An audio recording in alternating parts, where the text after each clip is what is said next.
Only thing I don't like about this setup is, or maybe I ain't figured it out yet, but I will.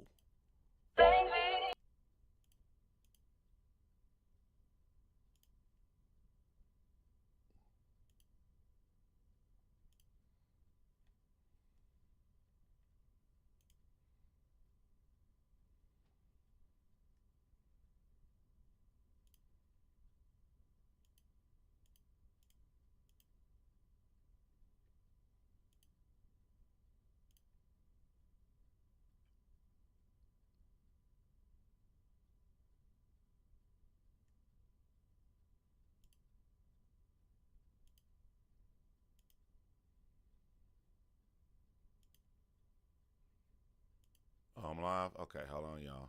Hold on, y'all. Hurl up, hurl up, hurl up, hurl up, hurl up, hurl up.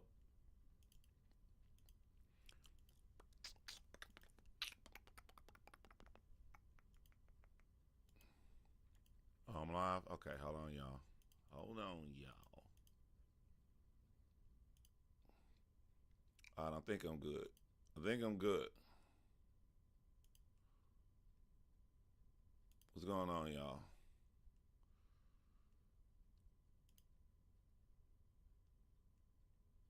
I'm not, man. I've been really wanting to get back into podcasting, man. I kind of miss being having a podcast. I wish I had like a host to do like somebody to do a podcast with on like hip hop.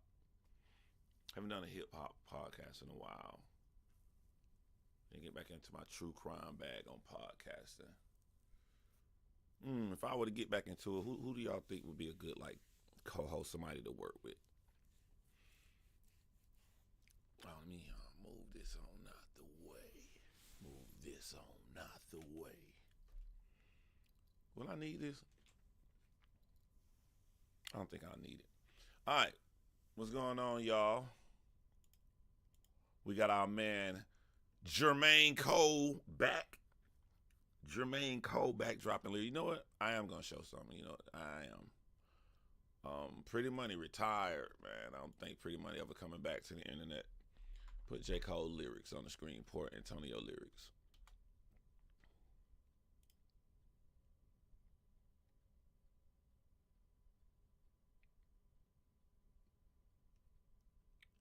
And then let me mute my desktop audio. Okay. J. Foe, top of the morning. What's going on? Another round.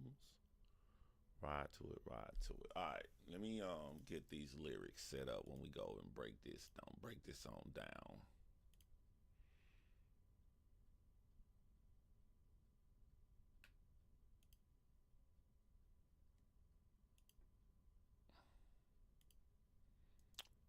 What y'all thought of J. Cole's song, Port Antonio? What was y'all initial thoughts?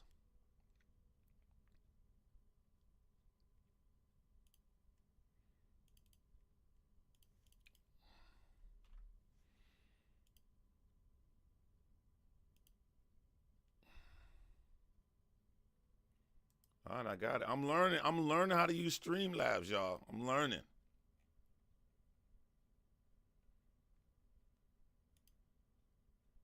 I'm learning. Trash. Roberto Williams said it was trash. What's up, Ear One? Ear One, I'm bad. I'm sorry. What's up, Growing Process? You said it was trash? Hmm. I got some thoughts. I got some thoughts. I'm also gonna talk about Adam22's response to Mama Duck.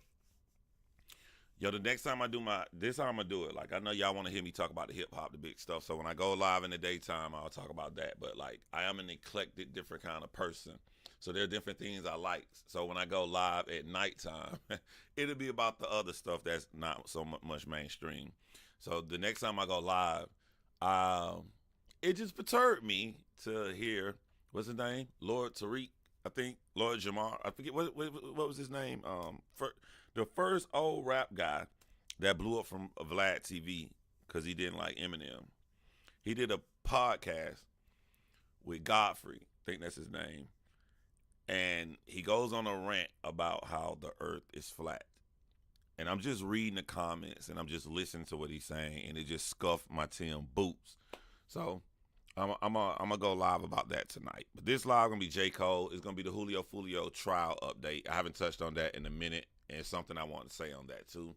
And there's another topic laying out there that I may have forgotten. But those are three things. Main one gonna be J. Cole today. All right, I hope everybody enjoyed themselves. So J. Cole drops a new song last night, I think, called Port Antonio. And it seems that all the reactors and what everybody care about is J. Cole's second verse, because J. Cole says what he feels about the beef, and we're going to look at his lyrics. I'm going to start this off the bat like, man, people fake. People are so fake. I'm seeing so many people saying, I never switched on you, J. Cole. I never switched. I never switched. You're a lie and a half. you a lie and 3/4. Y'all acting like, so nobody out here picked on J. Cole for leaving? Nobody?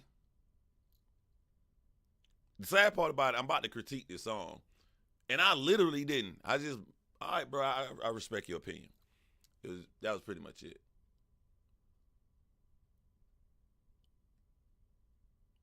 Hold on. Shit was blocking my computer. He has always been number one. It wasn't trash.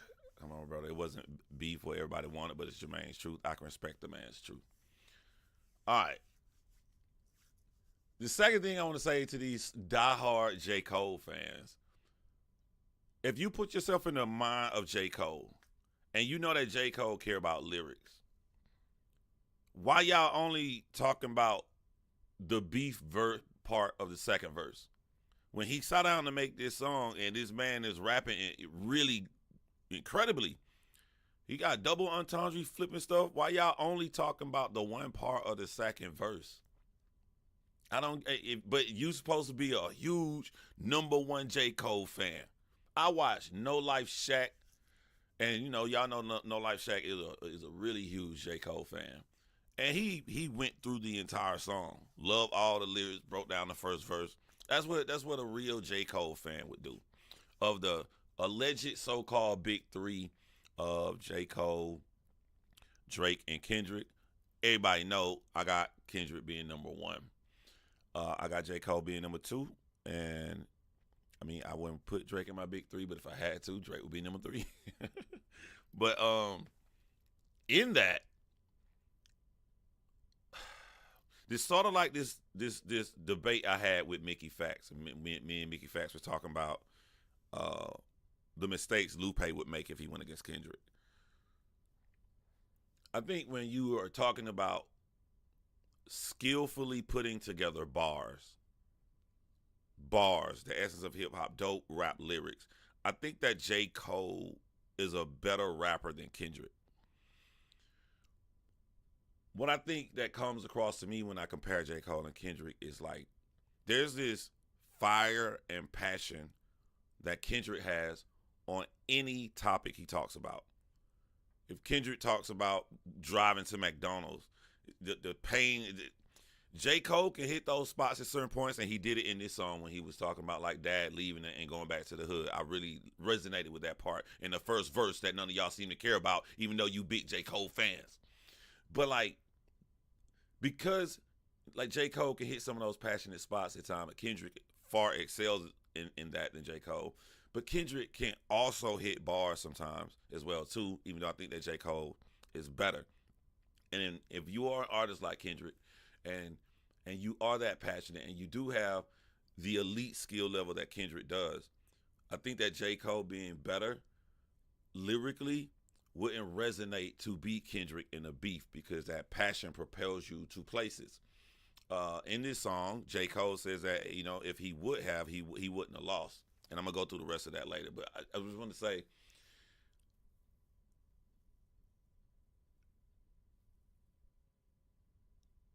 Mickey Fax left his wife and his son to go to a dark place somewhere else in order to go against Royce the 5'9". You have to go into a certain mode.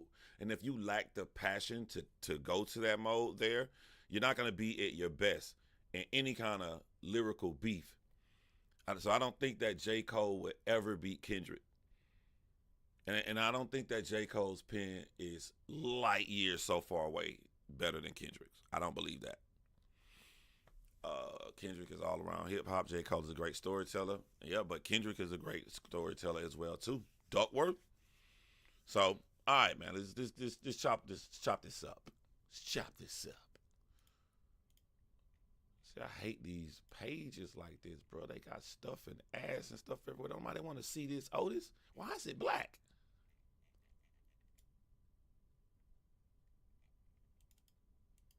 Or do I just need to? Let me find another site, cause this shit gonna have crazy crap all over it and stuff.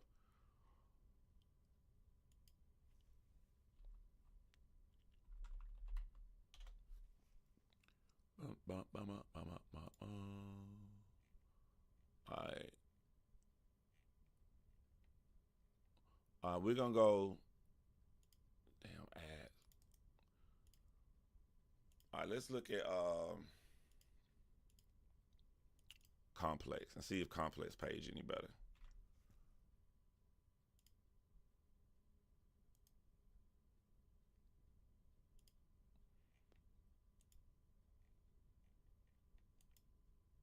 Bruh.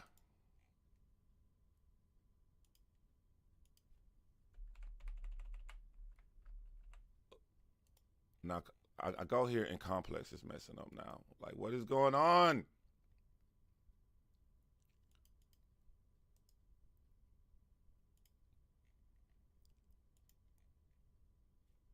All right, I'm probably gonna have to read y'all the lyrics. Y'all just ain't gonna be able to see them because I don't know.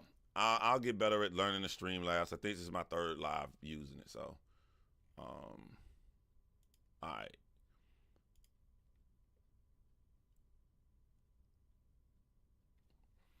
When this song started and he saw young Jermaine walked the straight and narrow, minimum wage job for the Nero, but still my mind was on the zeros. I fiend for the perks that was seen flipping birds. So we was skipping church, but my eyes was on the sparrows. This made me feel like back when I was young in the 1990s, and I'm either cleaning up my room or doing something alone at the crib, and I'm listening to Nas. This sound like, and I'm not saying he sound like Nas. I'm just saying the way he rapping, it just took me back to those days, and I haven't felt like that. It's been rare that I've heard songs from a latter generation that made me feel that way. This is a plus for J. Cole in my eyes. Like I'm leaving here today. Like I'm going live right now. Like, yeah, I'm about to ride to this in my car because I just love the way this dude, not just like you can visually see it. And I think that's what Nas excels at. Maybe that's why it's put me into like you can visually see the bars that he's saying on there. And then this also made me sad a little bit because like who rapping like this that's in their 20s, that's younger? Like I think like those guys, the Wale's, the Big Sean's, the J. Cole's, the Kendrick them, you know, I was happy when they came out because that's a generation that's a little bit younger than me, right? I grew up with the guys that was right before them. So it made me feel happy that a baton was passed and we still got new legends coming in the game that can really spit. But there's nobody after these guys. And when I was listening to this song, I was like, damn, bro, like when these dudes in their late 30s now, bro, like when they leave, what? There's nobody that inspires to go to this level that I know of from a younger generation except for a woman. Like Doechii wants you to respect her bars. Like where is the guy Doechii at? I need a guy Doechii. Is there someone out there that I don't know of that I'm missing? Because if not, they're saying ad pop-ups. I got ad pop-ups. I can change that, y'all. I can change this.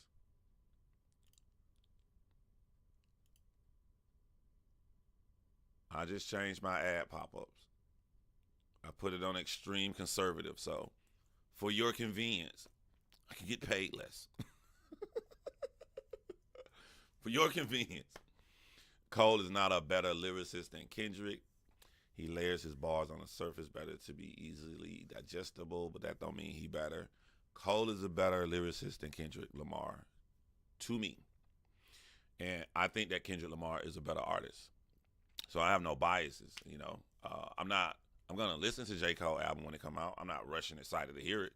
I'm rushing excited to hear Kendrick Lamar. I relate more to Kendrick Lamar. But I can't listen to nothing like this and not know that. Like, and J. Cole is a better lyricist to me. Yeah. Again, with the portion of this song that became like one of my best when I was really getting into it. Mono and mono on Bono, I'm you times two. That was a more simple bar, but cool. You too, Bono. Now I'm bougie, I done outgrew the fountain blue, but never forgot the spot where I developed my plot, the dwelling, the top, the ville, where all my skeletons locked. If I could do it all over, then I never would swap.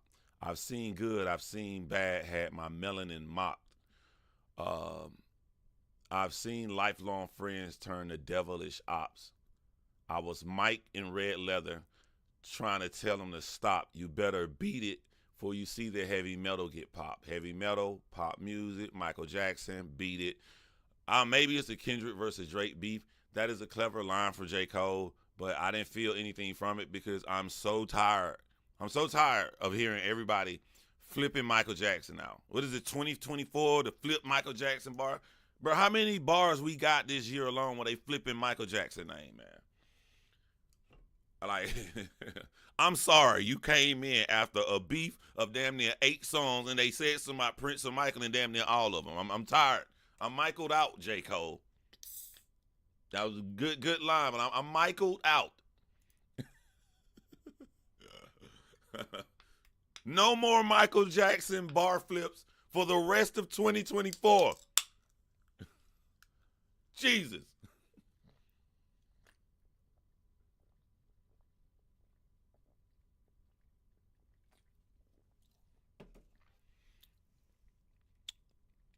Joyner Lucas. Joyner Lucas is up there in age, though, right? Joyner Lucas got to be at least about 35. Ain't he like mid-30s? And I'm going to be honest with you.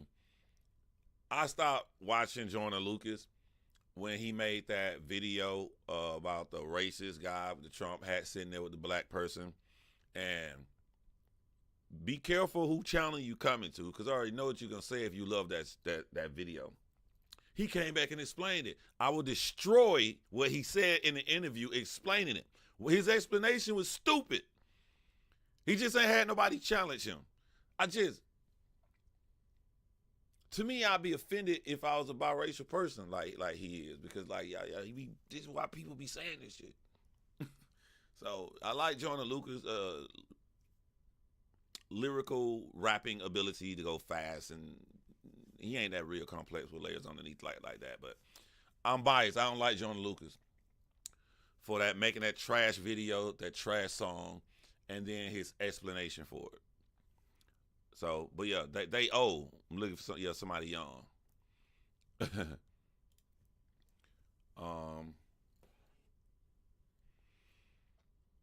What was Michael Jackson bar? You better beat it before you better get popped.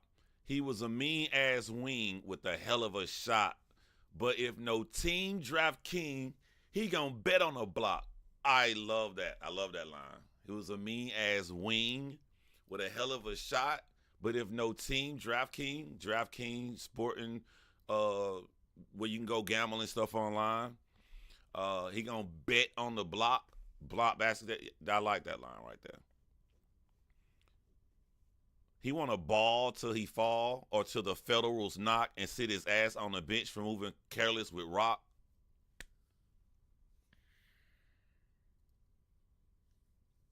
And he's still on his basketball, relating it back to what niggas do in the hood. The downfalls of somebody making it. They selling drugs on the corner and it's making total sense. And this is... Bro, this is the rap I grew up on, bro. This shit is this dude riding, and that's why I feel bad for J. Cole. You're lying saying you're a J. Cole fan, But the only thing you care about is when he talk about the Drake and Kendrick part, which I'm gonna get into. All right.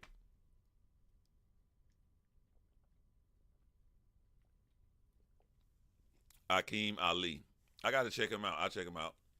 Even though he on his pimp bag.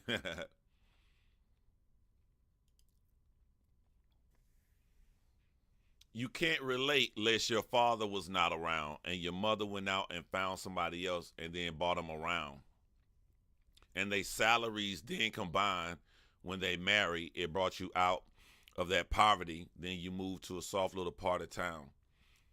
So that when you back in the hood, you feeling awkward about it now. And your confidence starts to drown. A lot of people can relate to that situation. Yo, I got a little theory. What if the Black Air Force One song, the untitled song by Kendrick just put out a song to just get his frustrations out with things he's frustrated about. He didn't care about mainstream. He was trying to make none of that. He just rapped really well on the song. Kendrick could have been the push for J. Cole to do the same thing. This is J. Cole's untitled song where he's talking about the things that he's passionate about, and he's being lyrical on here as well too. I think, when I leave here, I'm going to listen to them songs back to back because both of those songs are nice songs you can ride in the car with. I'm not feeling the beige self-victimization. I think that was the hardest part of the song. Yeah, that was the hardest part of the song. I was rocking with this first verse. Of course, when I go to watch the video, I'm already seeing everybody saying he's responding to the Kendrick and Drake beef. So I know that's what everybody gonna go to, but like just as a song, I was rocking with this. I really like this first verse, man. Jid has potential. I've been hearing people talk about Jid a lot. Benjamin Button, cold flows, reverse time to find deliveries good as mine. You gotta search primes. That I like that line because J. Cole. I mean, lyric wise, like the dude is he sound like he in his prime, and he in his late 30s, and most people start falling off or they lyrics get a little bit outdated around that age, and he's still spitting like this. But I ain't gotta search people primes. I can search Kendrick. Kendrick rapping his ass off right now too.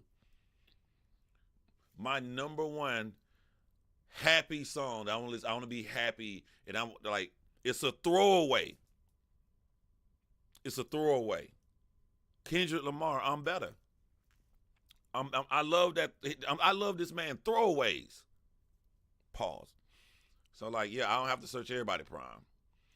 I'm scaling heights higher than birds can perch, trying to be something, hoping that peace comes to my cursed mind. One thing's for sure that I've matured from my first rhyme. I've learned long ago you can't please them all, and it hurts trying.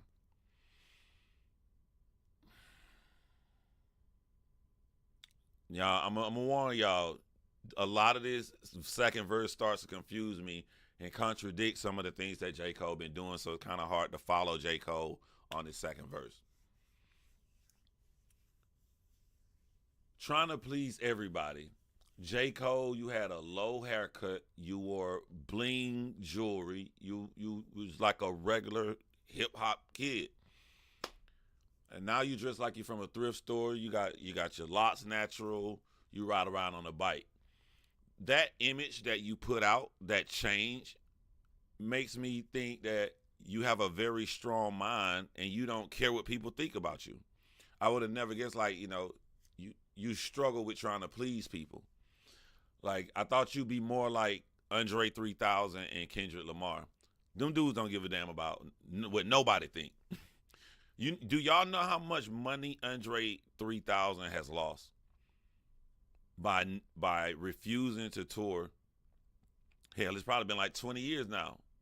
Do y'all know how huge Outkast was, and all these people going on these big tours, and think about every year, man, Andre 3000 so selfish because he took money from Big Boy.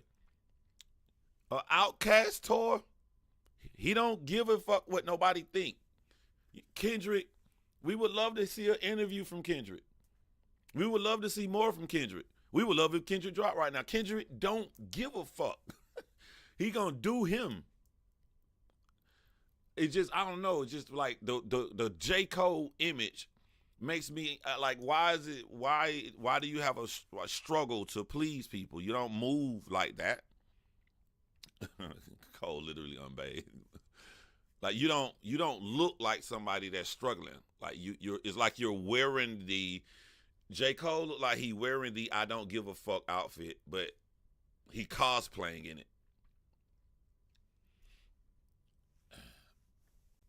The first verse to me is directed to the fans to help them understand he not necessarily all hood or far from Drake. He literally in the middle, like he said, in middle child.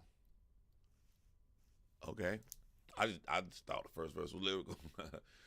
Whatever story he trying to tell of he being in the middle, it didn't emotionally land for me. But I love the way he rapping in it. All right, we're going to get into some more things that may be contradicting to me as he gets closer and closer to the Kendrick and Drake beef, right? What I left off. I'm mature with my first rhyme. I learned long ago you can't please them all, and it hurts. And it hurts trying. It hurts trying. That's weird. In this game where all you got is your name, Lil Durk, I'm smirking at niggas trying to besmirch mine. Absurd times where the fate get toted as wise. Who you talking about, fam? That's what I'm saying, bruh. Who you talk? Oh, you can't tell us who you talking about because you know what I'm saying. You don't want to be in no beef or nothing, but you want to throw out little shots and stuff all the time. I can see hate in both of your eyes, but the third's blind, so you search lines. But you struggle, which explains the puzzled look on the door face as the word finds. I hate what raps become, but like do not disturb signs. This nigga is rapping. This sounds good. You know he contradicts himself. I hate what raps become. Okay. Can't knock it if I see it's about the dough. They instigate the fuckery because it's profitable. All y'all big YouTubers who sat up here and reviewed the Kendrick and Drake beef and made all these videos just like me.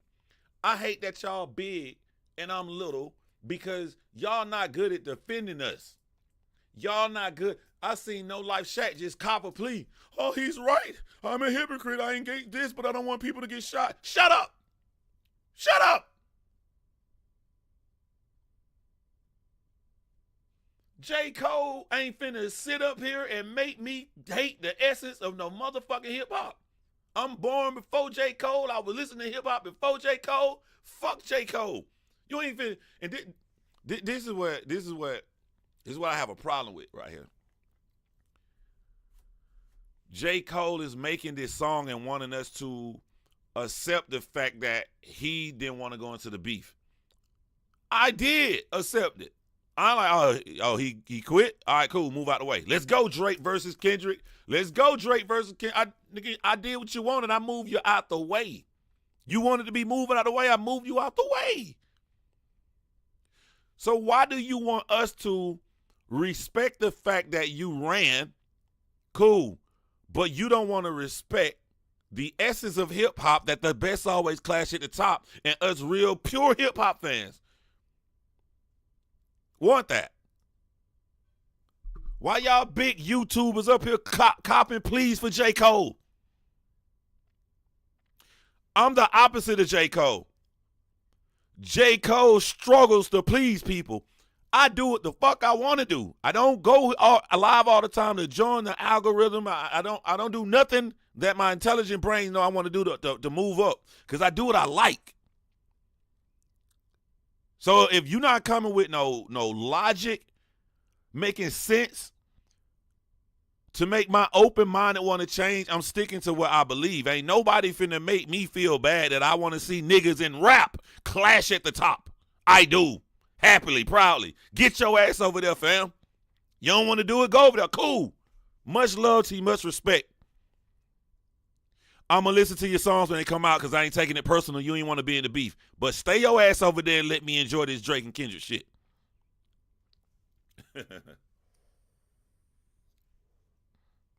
Ain't no J. Cole finna make me feel bad.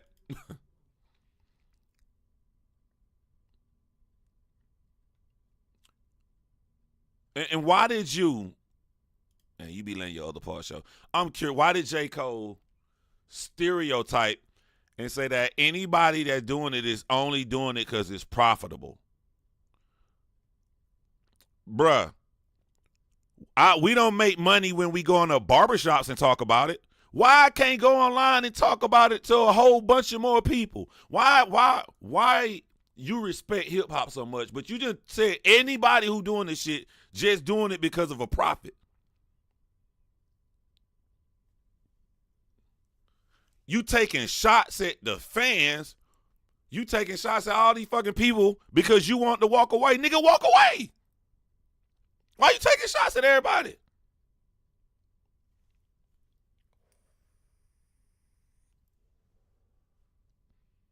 This was a battle rap review channel.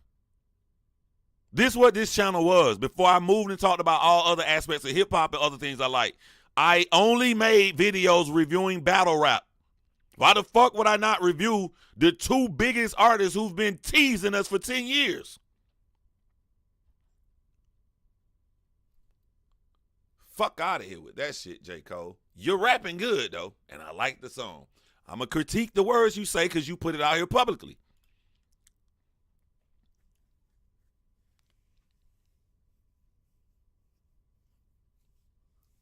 Not...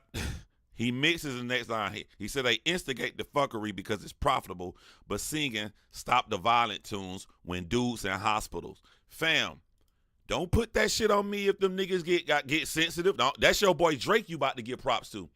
That the only person doing physical violence are Drake and Drake fans. The one who you about to give props to in the fucking song.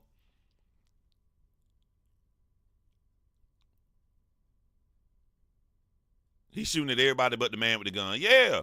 How you gonna make a song, J. Cole, giving props and admiration for Drake when he the sensitive one that's trying to turn this shit to more violence because he got his ass whipped?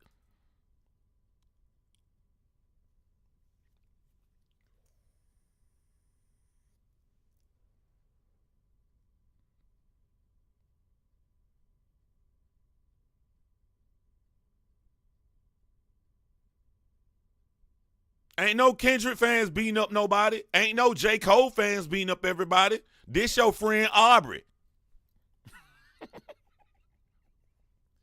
This your friend Aubrey.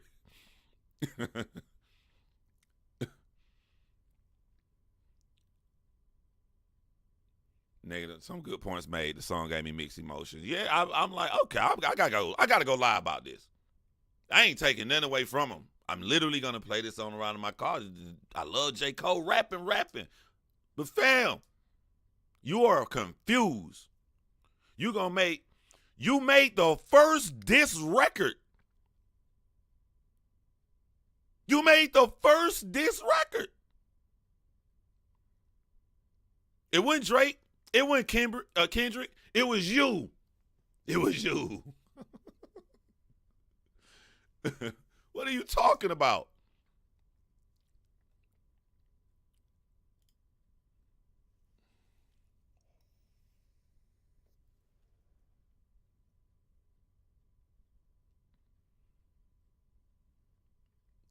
I pulled the plug because I've seen where that was about to go.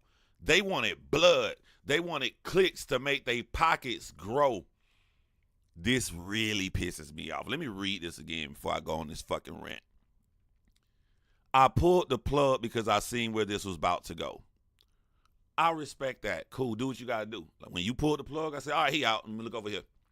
I don't like this next line. They wanted blood. They wanted clicks to make their pockets grow.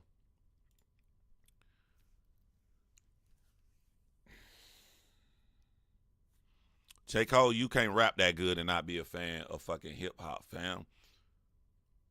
When Nas went first, and nobody really talks about this song, is he H to the Izzo, the something rap version of Cisco? When Nas did the most direct line at Jay before Jay even dropped the takeover, because it's hip hop, everybody got really excited. Oh my God, I really think this sneak shit is over with between Nas and Jay-Z. I think they about to go with it. He done took it to a place and people got excited because that's the essence of hip hop.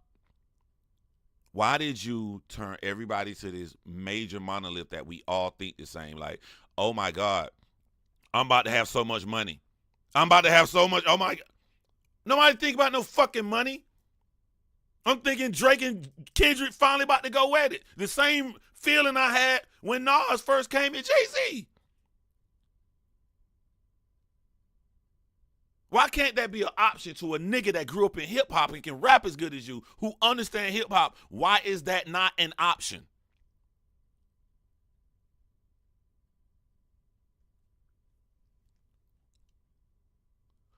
All I'm getting is you want us to respect your decision, but you don't respect our decision. If it's fuck me, it's fuck you. You ran, nigga. You ran. I'm not finna goddamn come at me.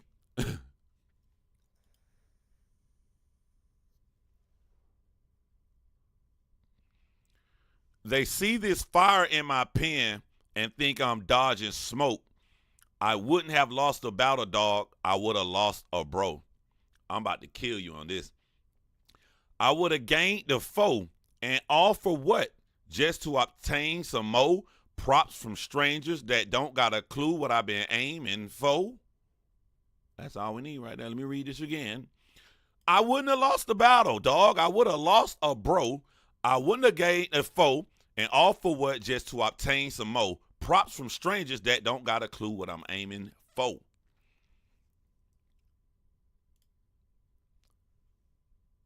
I'm literally talking to people right now. It's a real situation. Someone keeps saying that somebody is their friend, which is funny that he wrote this because this happening in real time in real life. They keep saying that this person they motherfucking friend,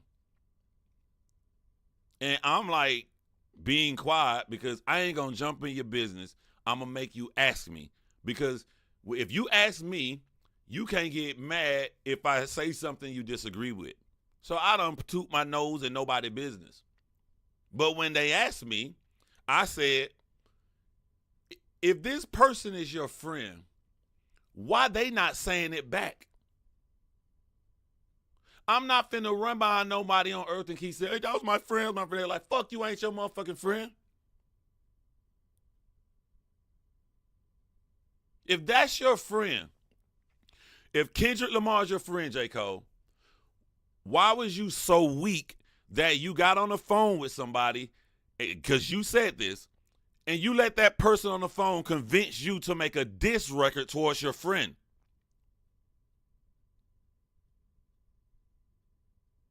Can't nobody get me to make a diss song about my friend.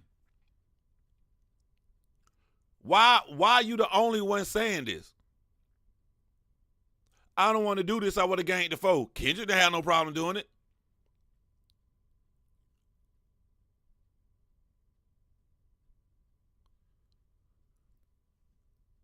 You act like you never dropped a diss record in this beef. And as much as you regret it, J. Cole, I'm going to look at my camera. J. Cole, you have a diss song against Kendrick Lamar. It will never be wiped off the internet. I can type in 7-minute drill right now and listen to it. I don't care if you hate the song. Drake took down Back to Back because he cool with Meek Mill. Back to Back exists. Back to Back happened. People laughed and picked on Meek Mill. You can't erase that. You, J. Cole, have a diss record against Kendrick Lamar. He don't have one against you.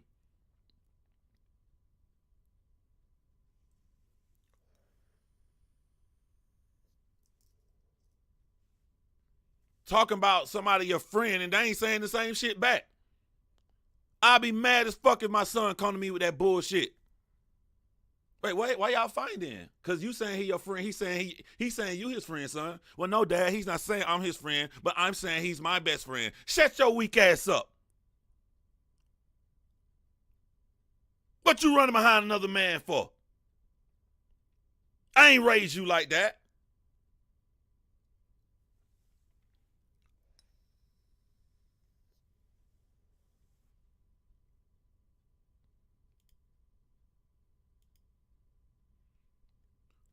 You literally say props from strangers that don't got a clue what I'm aiming for.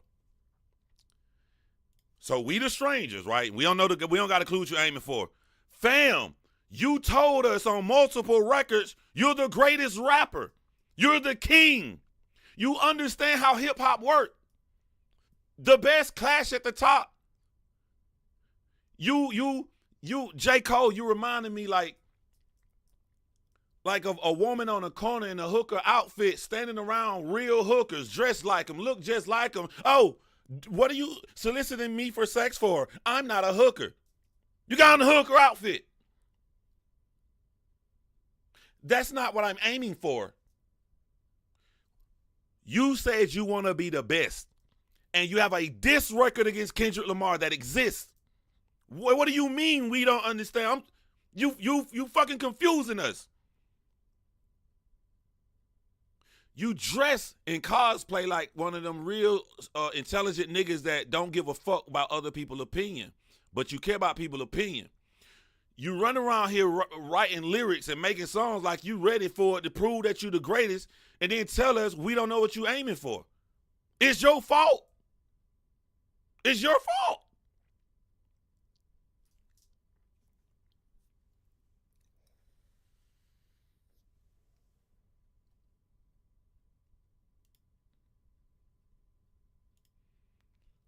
Jamon96 said y'all more invested than they are. I'm a read. That's a different language, y'all. And I know some of y'all don't understand that bullshit language, but I'm a great deciphering bullshit. When he said y'all are more invested than they are, what he really said was, damn, this dude is breaking this shit down with facts, and I hate it because I like J. Cole and I have nothing of intelligence to debate nothing he's saying back. That's bitch nigga. That's bitch nigga language y'all just heard Jamon96 say. We real grown men over here. If I have a difference of opinion of a YouTuber that I'm watching, I'm man enough to type the details of how I really feel. But don't worry, we let bitch nigga language stay over here. We don't get rid of y'all. You can stay, bro.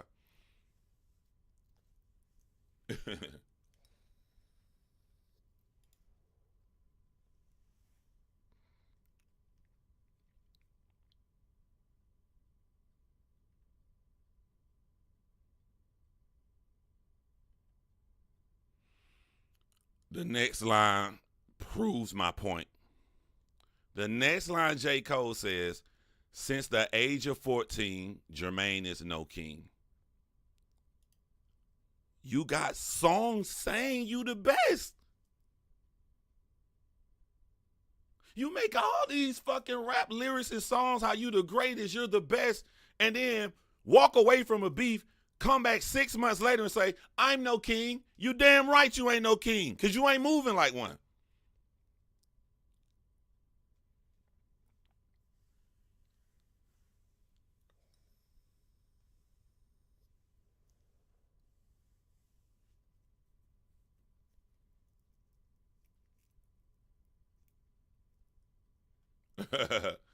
I just be saying my opinion, Rob. I don't understand, bro. This not even my opinion. This is J. Cole versus J. Cole. You got multiple songs saying you the king, you the best. And then you come out and write a lyric, since the age of 14, Jermaine is no king. What do you want me to believe, J. Cole? Pick one and stick with it. If you want me to go with this right here, you better not ever fucking drop no fucking song saying you the best. Pick one and stay with it.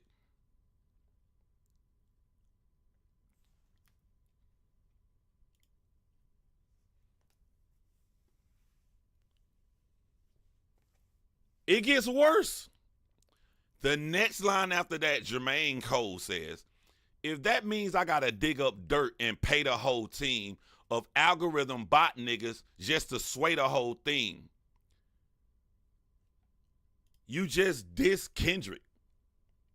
All this shit talking, you keep hiding your hand. The way you just diss Kendrick is because you watched this entire battle play out, and you knew somewhere during the battle Drake threw out trying to insinuate that Kendrick Lamar had bots. You knew the whole world is saying this because you knew the whole world watched this battle. It was all put on Kendrick Lamar. The nigga who Kendrick Lamar is who you pretend to be. He really don't give a fuck. A nigga really don't give a fuck. Ain't finna pay for no bots. But that's what's put out there. In this song where you're saying that you're saying neutral, you're saying you don't want no foe. You just said that. But then you come and sneak this Kendrick Lamar and you gonna come back behind and big up Drake and saying you're not choosing a side. You're the most confusing ass nigga I know.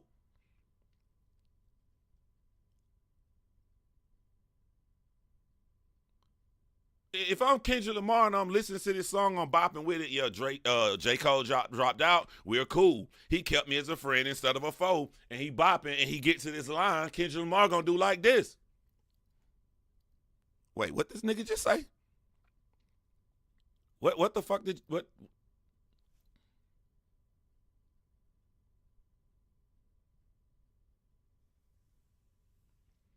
It's internally inconsistent. This is Cole's Heart Part 6. What the fuck did he say? Why would I be cool with this verse if I'm Kendrick? You're helping to build a narrative. You're more dangerous than Drake because people know Drake lie and he a fuck nigga. People look at you as a positive dude, a purist, even though I see inconsistency in your behavior. But because you got that reputation, if you come out and add on to the bot thing about Kendrick, you're making it more credible while saying that you want to keep him as a friend. This shit don't make no fucking sense. It don't make no fucking sense. I'm not listening to this song now when I leave. I changed my mind. Fuck.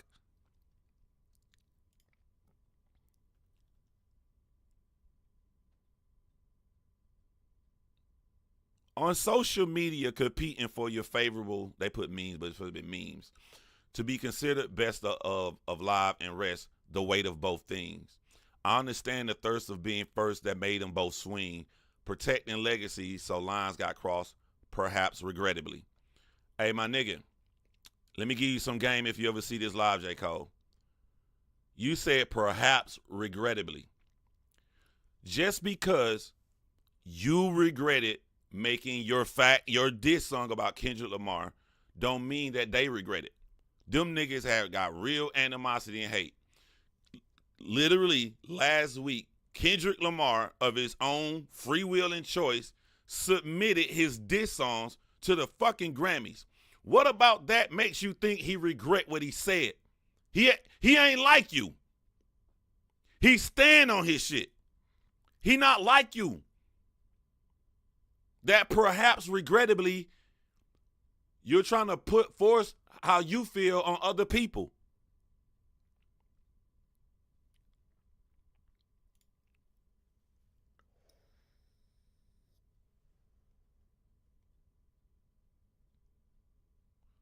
To be considered best of live and rest. You know who else wanted to be considered best of live or rest, J. Cole? You! Because you said it. Not my opinion, not me insinuating. You said it.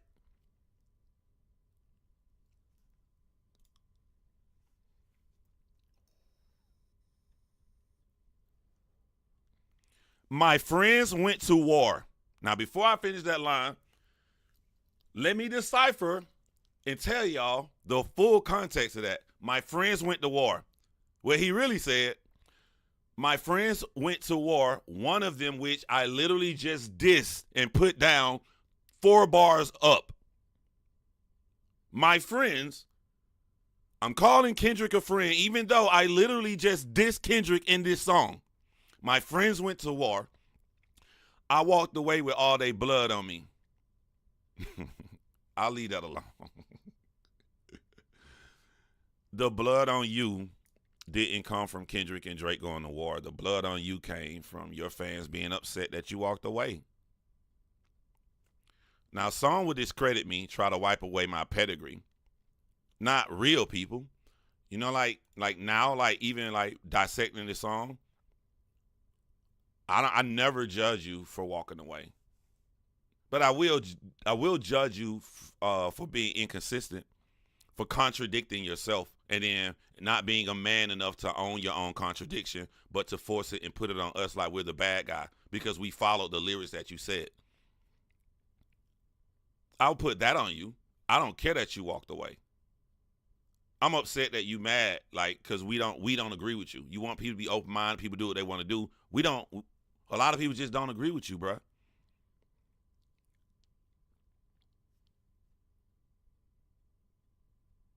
I think Cole don't believe in Kendrick disdain for Drake. Kendrick don't regret shit.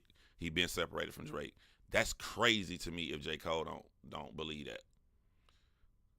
You cannot be this intelligent to make these bars and awesome lyrics that J. Cole can make. How can you be that intelligent to write shit as good as J. Cole write, but not have the know-with-all to understand that this is real? I'm gonna leave this alone 1 second later. That's in you, bro. I know, right?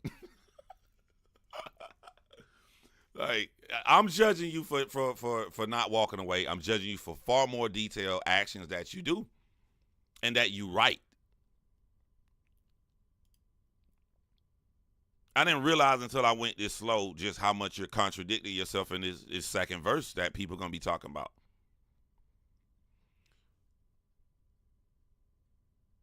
Now, some will discredit me, try to wipe away my pedigree, but please find a nigga out that's rapping this incredibly. My boy, you rapping. I ain't got nothing bad to say about that, bro. I'm fair. I'm not. I'm not even trying to dog J. Cole because I'm not realizing it until I read it. This is how I'm feeling in real time. And I never know where in real time ever feel that J. Cole don't rap incredibly. So I have nothing at all bad to say about that, man. My dog texts me. I'll share the words he said to me. Yo, what I'm finna say, I thought the split second I heard the song. A nanosecond. So the guy texts him and the guy says, if you refuse to shoot the gun, don't mean the gun ain't deadly. So I heard him say it in the song, right? And then I started watching people react to it. No Life Shack, everybody react to it. And they was like, yo, that's so true. That's so true. And I'm sitting up here like, is something wrong with me? Is something, nobody catching this? If you don't shoot the gun, then that don't mean the gun not deadly. The gun is useless. The gun is useless. Why does it matter if the gun is still deadly if the gun you ain't pulling the trigger? Like, am I fucking crazy?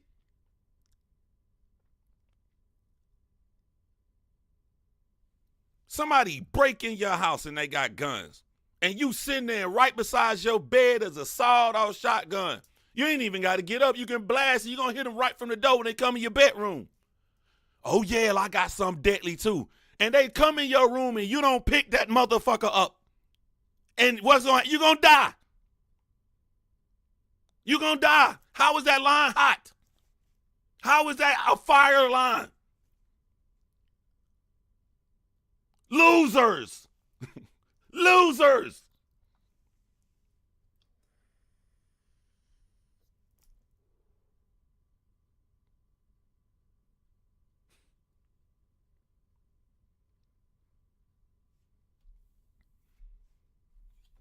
This man he getting all this love for that. Like, go watch people react to, oh, they pausing it right there. He's right.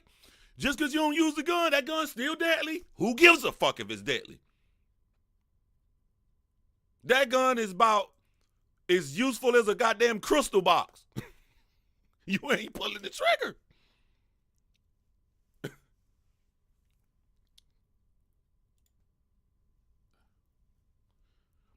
I guess in that metaphor, hypothetically, the gun is me. I text him back like, guess the gun ain't what I'm trying to be, my nigga. I respect it. At least you're clear and honest. And at least on your decision to walk away, this is the one thing you are finally standing firm on in the cosplay outfit that you wear. I have nothing bad to say about that. They stripped me of my spot, and now I'm finally free. I'm gonna finish for a second. They stripped me on my spot, and now I'm finally free, my nigga. They say I'm picking sides. Don't you lie on me, my nigga. Then start another war. Drake, you'll always be my nigga. I ain't ashamed to say you did a lot for me, my nigga. Let me ask you a question, J. Cole. If I choose to write and like, yo, the world is speaking for me, let me speak for myself. Don't lie on me. I'm neutral. And I'm not saying everybody got to do what they got to do. It's just I want to be clear on my decision if I make the decision to come out here publicly and say that I'm friends with both of these niggas. If I wrote the line that you wrote, J. Cole, I would have had to have come back and purposely say something positive about Drake and purposely say something positive about Kendrick. Why, if you are the goal, the aim in this 4-bar stanza is to declare to the world, you ain't got no beef with nobody. Why did you only big up Drake? And 8 bars up, you said something publicly that Drake used to take a shot at Kendrick. You are the most confusing motherfucker I know.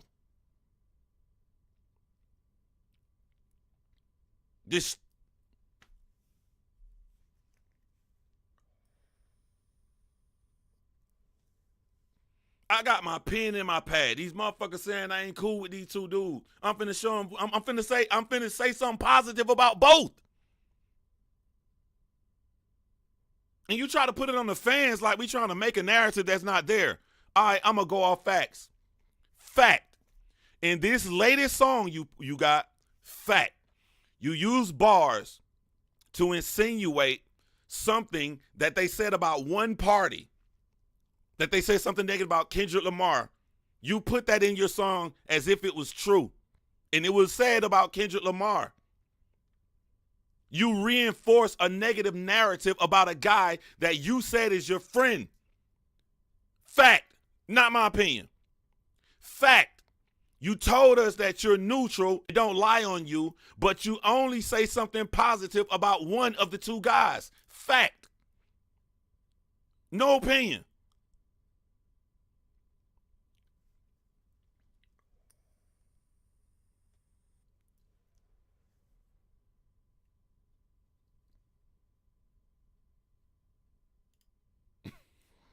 I ain't gonna say that. I'll say it in private. I'll message somebody in private. I ain't gonna say it out loud.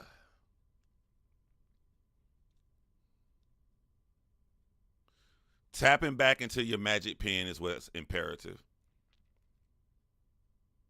Yeah. Remind these folks while we do it, it's not for beefing. It's for speaking our thoughts, pushing ourselves, reaching the charts. Reaching your minds deep in your heart, screaming to find, emotions to touch, something inside to open you up. I like all of this right here. Except for, I don't like that.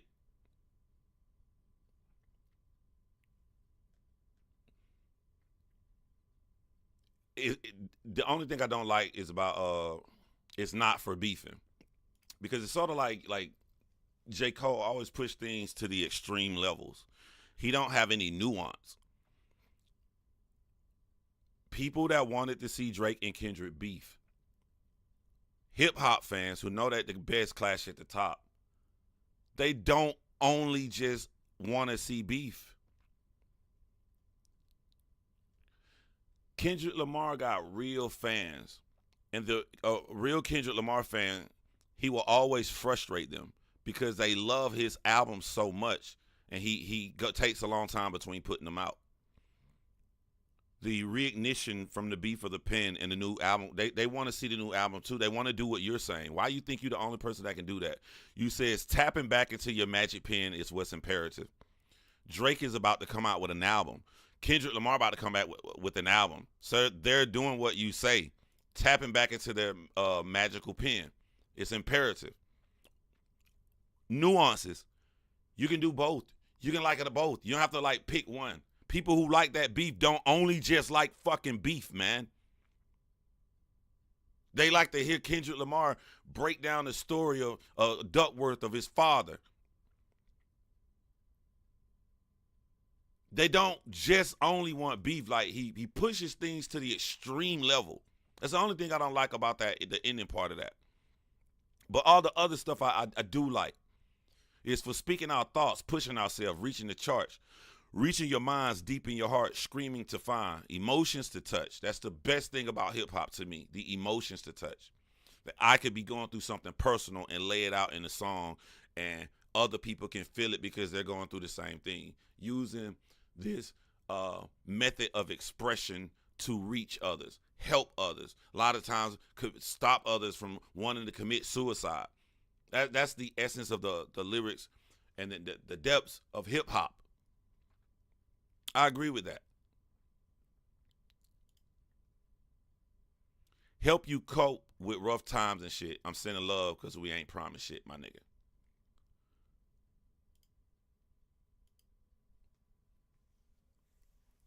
I don't look here. I look here a lot of time. Y'all see my face because I be on the screen looking at the chat. Do y'all know why I spend so much time looking at the chat? Because I'm so open-minded and I love learning. I don't think I know it all. I put out my opinion with passion and I look to see if somebody gonna say something and I can learn from them. Maybe I got something wrong. So if I say in closing about this song, about the second verse all y'all talking about, it was hella contradicting. J. Cole seems to be confused and lost. The only thing I think that he's very strong on, I think he's very firm on his decision to walk away. And kudos to him for being firm on that. But I don't see nothing else he firm on.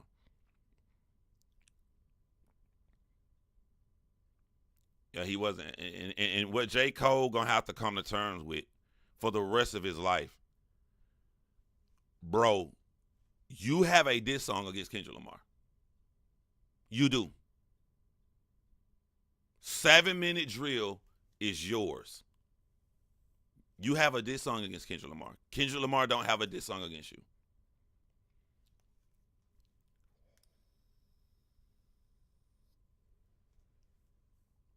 Facts, if you're not about that life, you can't keep inserting yourself in it.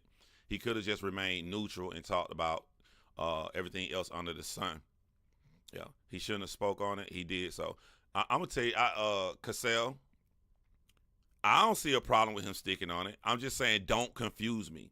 Don't tell me the fans is wrong by saying you picked a side and you literally did a verse putting down one of the guys and then bigging up the other guy in this same fucking verse. Not even 4 bars apart.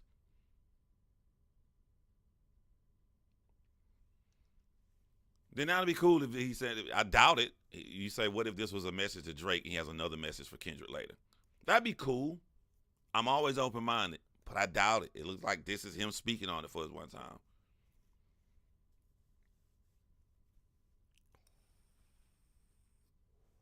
Having that diss song is what bothers him so much, so he blames the media and fans. J. Cole, since you're using the word friends, and you're not standing on business on a lot of things you think, and I'm not even talking about your decision walk away.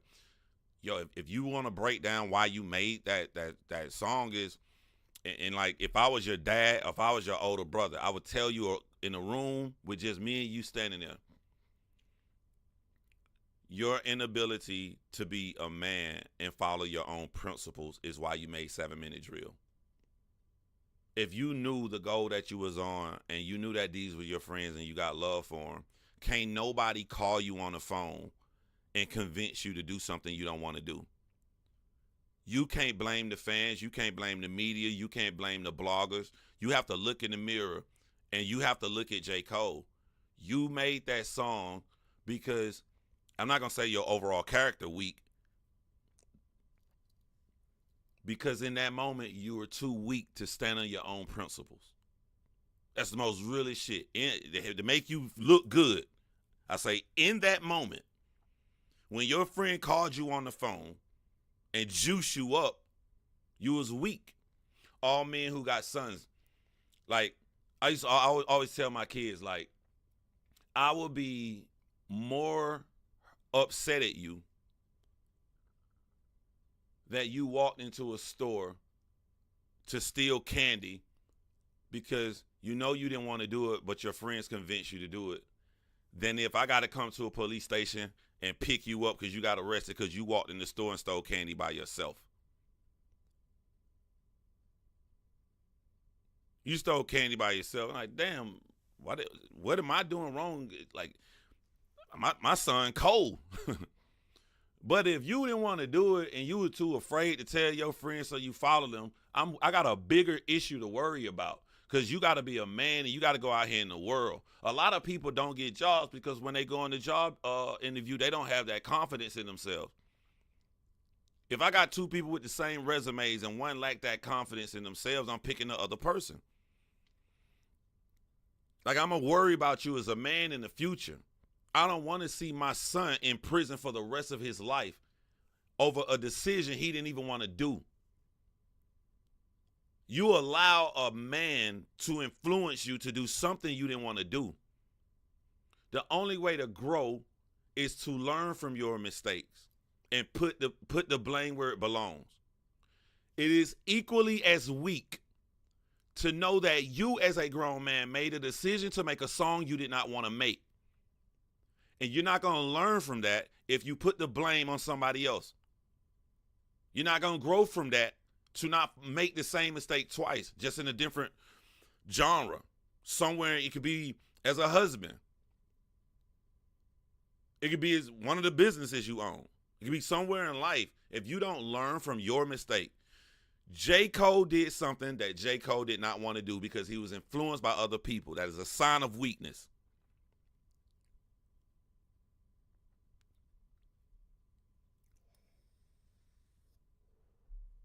Here's another thing that like you be fucking my head up with. You just dissed Kendrick Lamar in this song. You just bigged up Drake in this song. But during the beef, you friends with Drake. He said you're your friend, right? You got a song. You got a song with Future, who beefing with Drake. You got a song with A$AP Rocky now, who beefing with Drake. I don't understand this motherfucker, bro. I don't.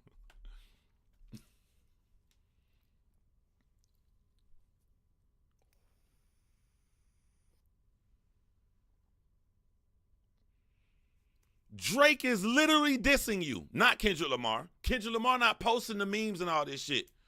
Drake is in his fake account, not no hidden fake account nobody know. Drake knows we know it's him.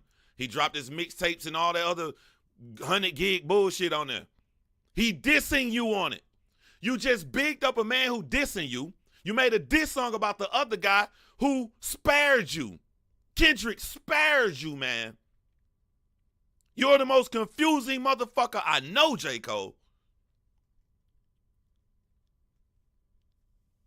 I'm telling John, Cole saying anything so Drake won't jump. Yeah, you right.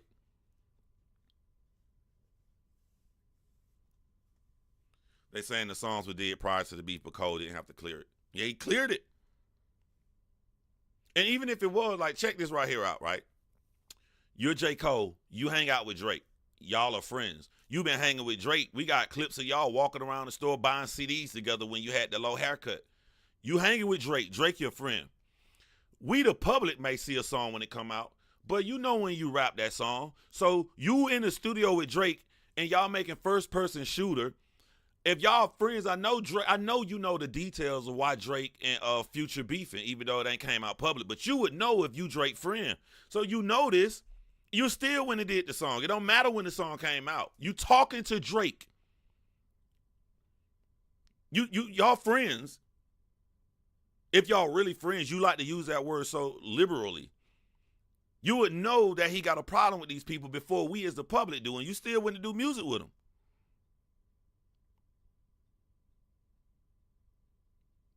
You still cleared the songs. You cleared it.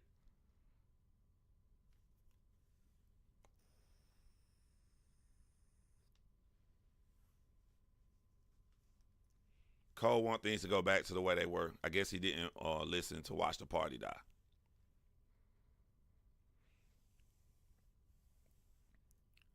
I'm talking about the song with Daylight and his verse on A$AP Rocky song. Yeah.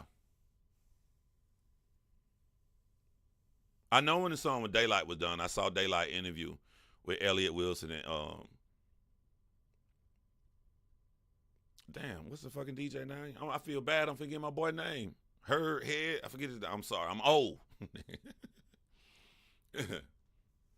it, I don't think that I'm in a position to where anybody can say I'm crazy to think that J. Cole is confusing. I think the biggest J. Cole fan is watching this, is one of the 81 people watching, and they quiet because they like this nigga saying the fucking truth.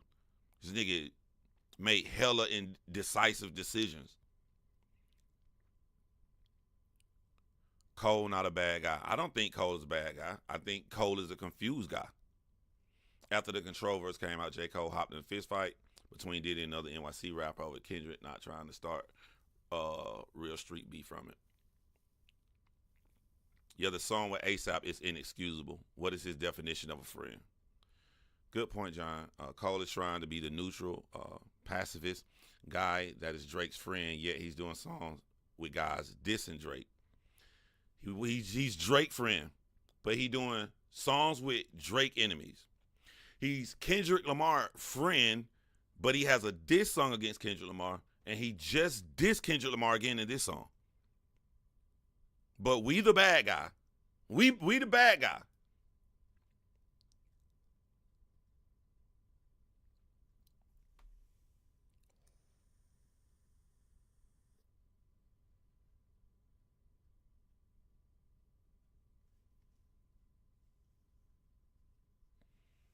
And then Drake dissing Cole in songs.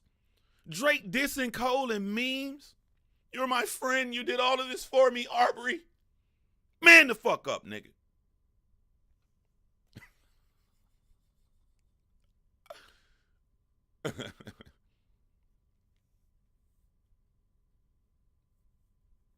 Spotify said bots weren't being tracked for not like us. Do y'all know how damaging a bot is for a company, right? Like all these, like I will never buy views on YouTube because it's not worth the risk. If I were to buy views, YouTube catches me, and I've been on here for all these years. I can never come back on YouTube again. On no other, I can't make no new channel come up. Not worth it. If what a bot does, Spotify exists. Spotify money comes from two places. The stuff that you can buy, songs you can, but it also comes from advertisement. Advertisement want eyes. A bot is not an eye. A fucking Dorito fucking commercial come up between Spotify.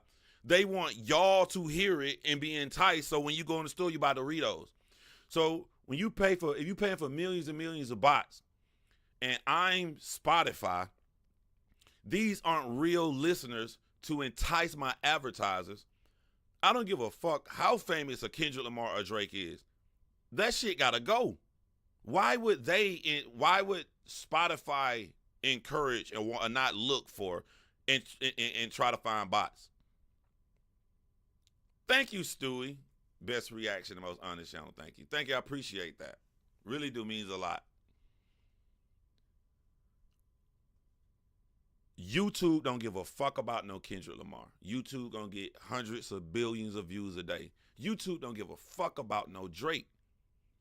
Compared to all of these millions of channels and people making millions of views every fucking day, then it ain't no artist that they gonna allow bots. YouTube has an awesome system that's catching these people when they go buy these fake views and shit. It ain't that easy. But why are we talking about bots? This shows what I said, DJ Head. Thank you, Kimberly. Why are we talking about bots today? We ain't talking about no bots. We talking about bots and defending Kendrick Lamar because Jermaine Cole just dropped a song trying to add credibility to the diss that was said about Kendrick Lamar, while in the same song saying he's friends with Kendrick Lamar. Anybody today make a video and they talking about bots, it's because of you, J. Cole. Anybody come at Kendrick Lamar today It's because of you. If it's on the situation to buy, ain't nobody talked about bots. You did this. You got this right here in that second verse, and you got 7-minute drill. They 6 months apart. The beef over with. You did this.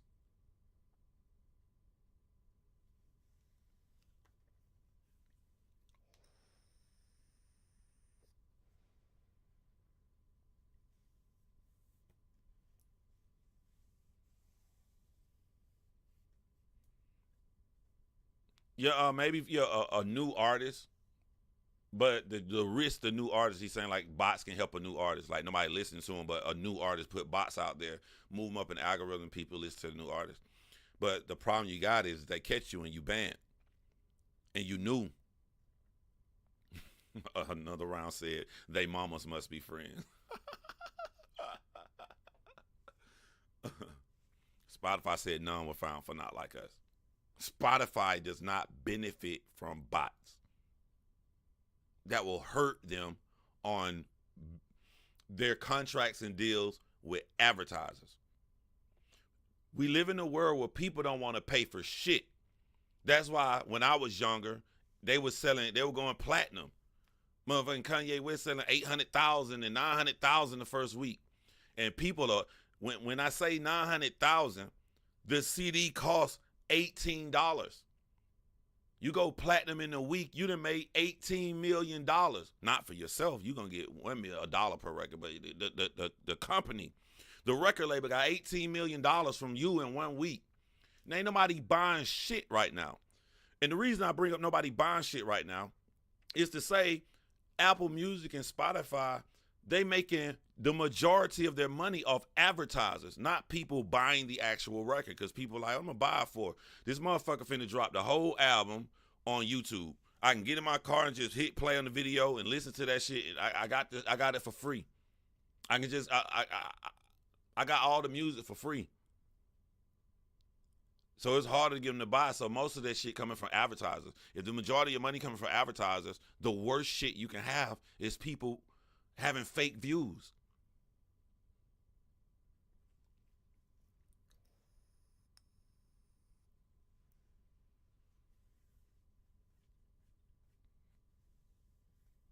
Yeah, the streamers, the labels do. Yeah, the labels will love fake numbers. But again, the label got to get past Spotify. They got to get past Apple because they don't want that shit. That hurts them. They're not going to help the label and just make it easy for you to get bots.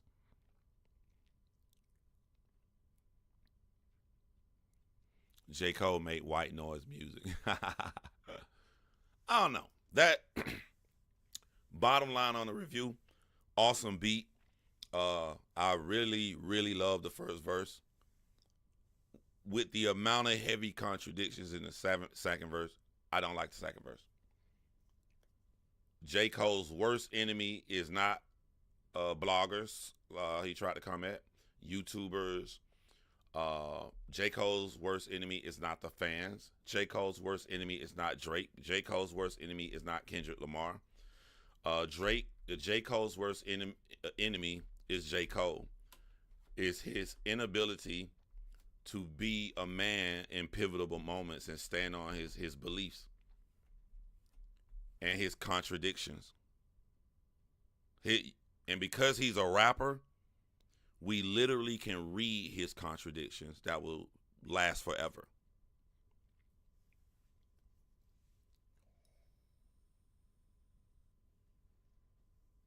But the nigga was rapping though.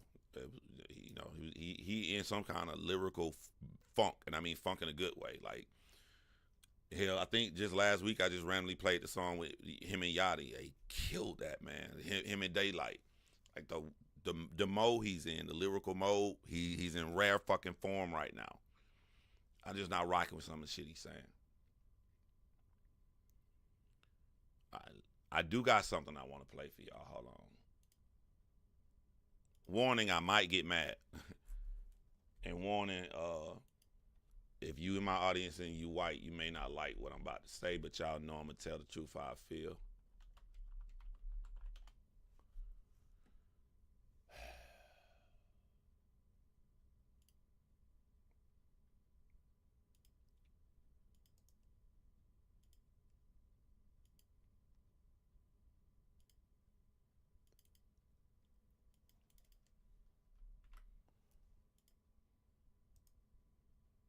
I know Chiggs is in here recording this.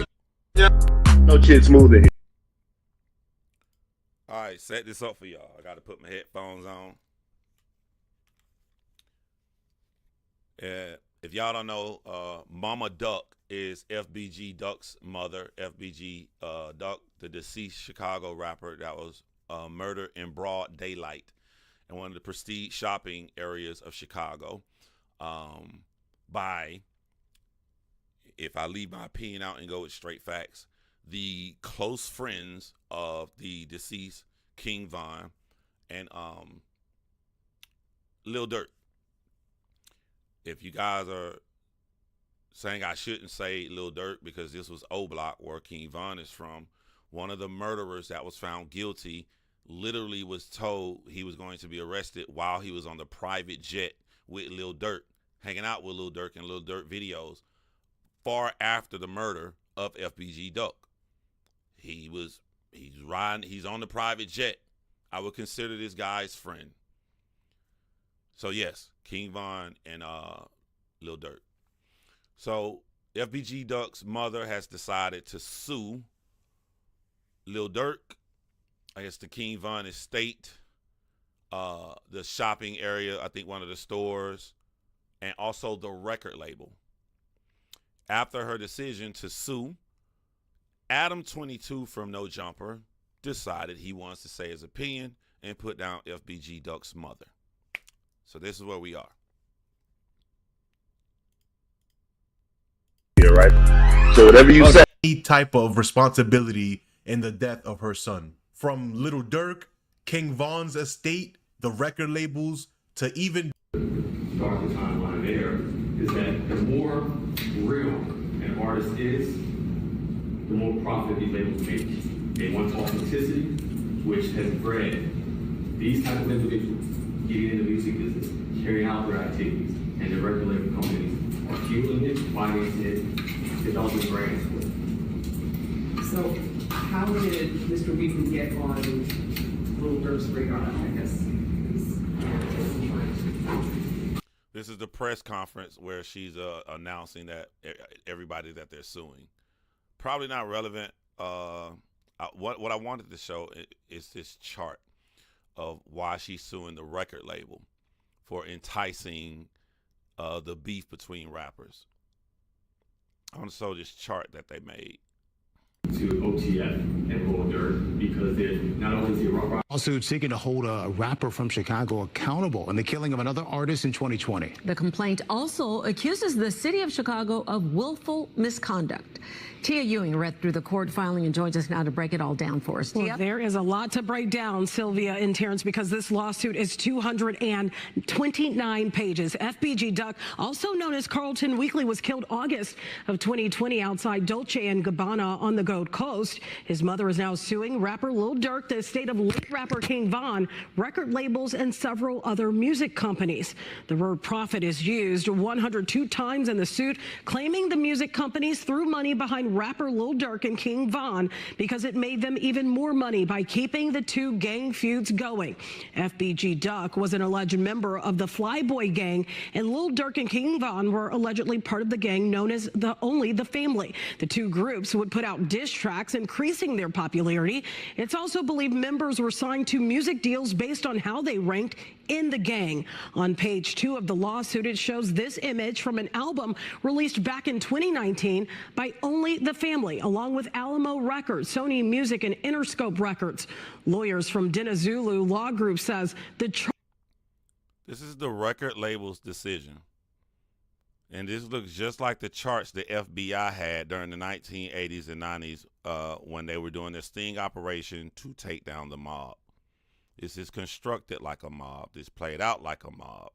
And this is the record label's decision to do this. Hold that thought. Part reinforces the organized nature of the gang. We have laid out in our complaint time and time again numerous individuals associated and signed to these labels that were engaged in dangerous, violent activity, which led to August 4th, 2020. It has been a long road, but there's finally light at the end of the tunnel. My son deserves better. So does his children. The lawsuit also accuses the city of Chicago of willful misconduct. Lil Durk's legal team right now, they are not commenting on this civil lawsuit. Adam22 says this is some type of hypocritical because her son was involved in that life. And for everyone in that life, there's an understanding that the outcome is dead or in jail, whether you're a famous rapper or not. But here's what Adam had to say about it. Oh my God, Mama Duck. You know, I always want to have your back, but sometimes you just be doing the goofiest shit ever. This has got to be one of the lowest. Hey, look, man, I really don't give a fuck. I'm not J. Cole. I literally don't give a fuck. I'm going to always say my heart how I feel. It just makes me cringe to see a white man call a black mom who lost both of her sons to murder.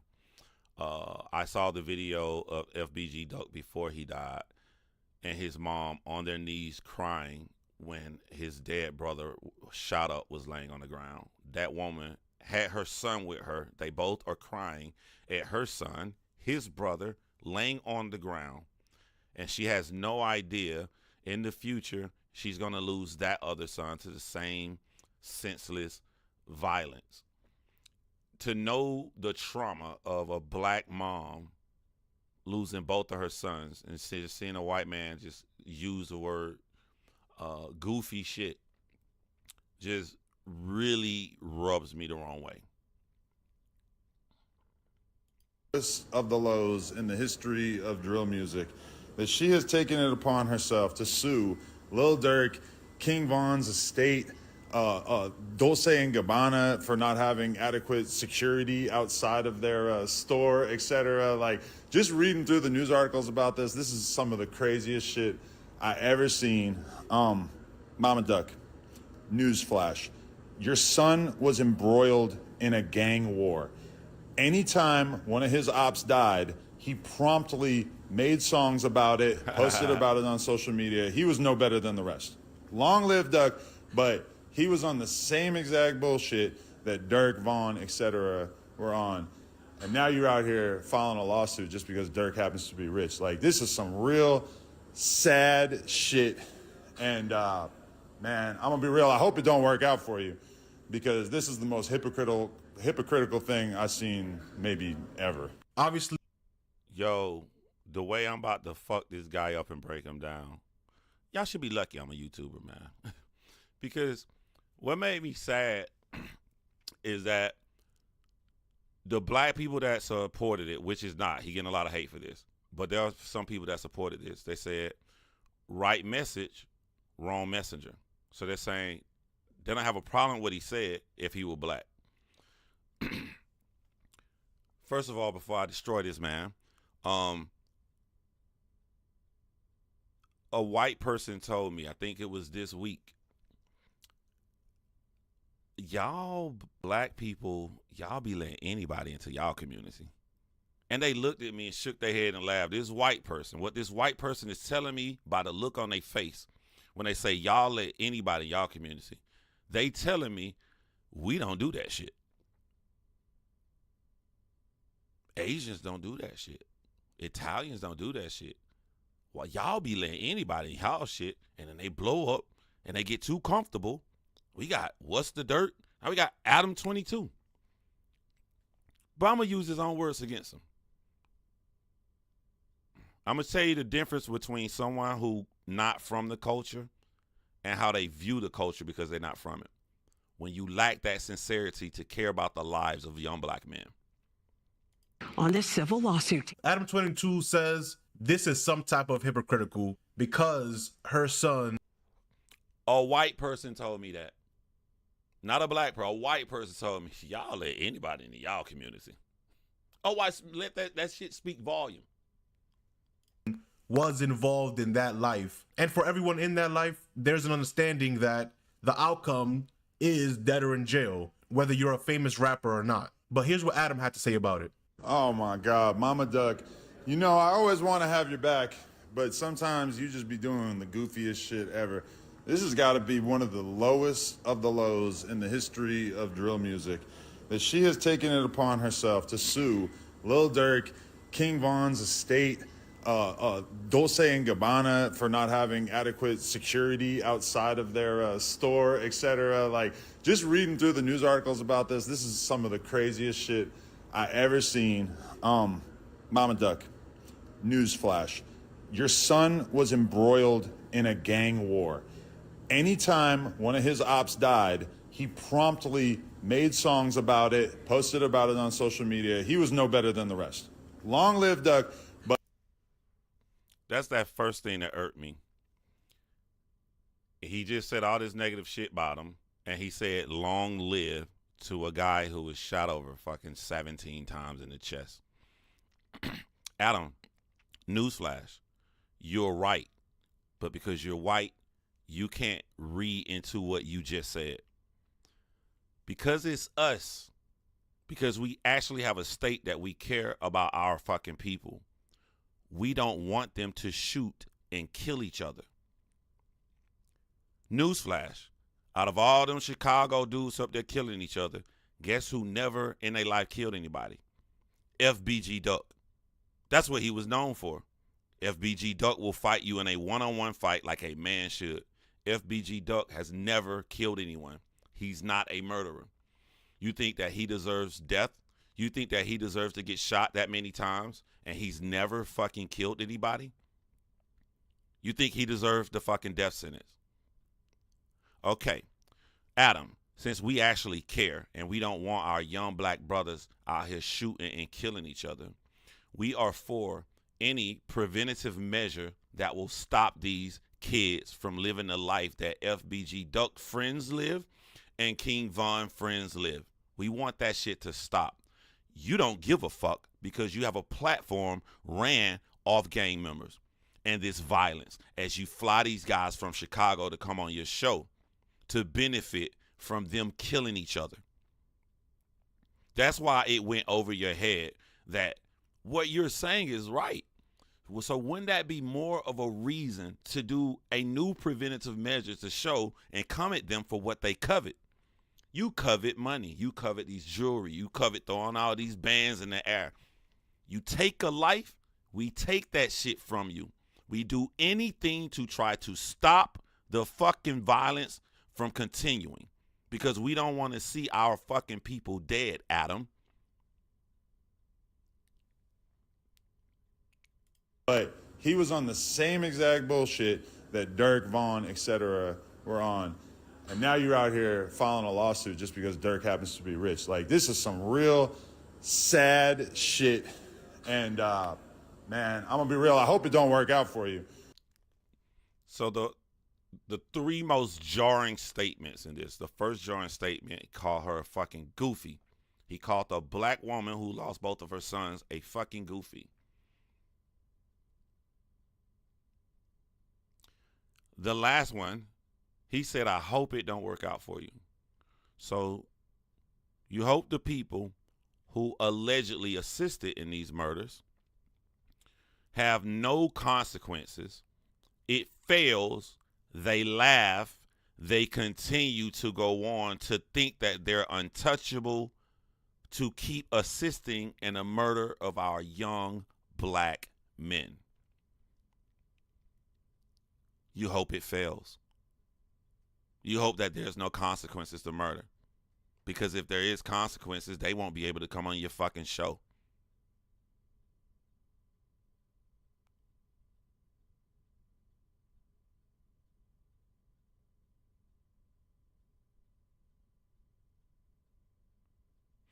Adam22 has a daughter. I'm a guess for the most part, she's with her mom, so she's not around the studio. I don't think that she 100% not around. Even if, hey, let me go pick up something from your dad, and your wife comes to the set and she got your baby girl, and you got gang members in there. If one day somebody come and do a drive-by, and God forbid, don't want this to happen, I'll just, because you're white and you're not of the culture, you can't see it as passionately as we can see it. But if something were to happen, that I hope won't happen, how would you feel if you tried to take actions against the people that did that to your family? And some guy makes a YouTube video and he says, I hope that you fail, Adam. How would you feel?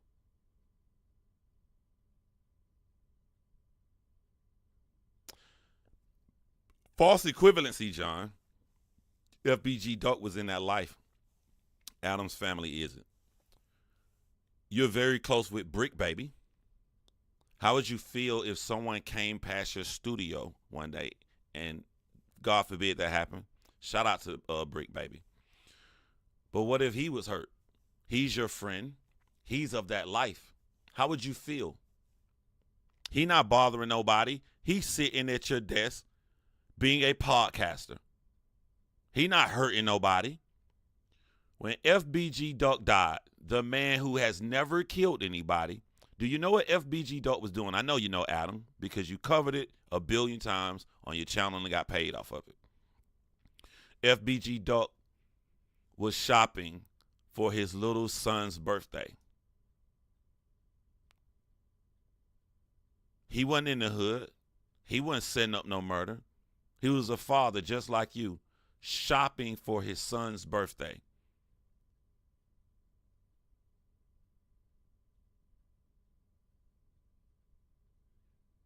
It's the confidence. It's the confidence, the audacity. I'm going to pick up my phone, and out of all the topics we can talk about today, I'm going to attack this black mom who lost both her children.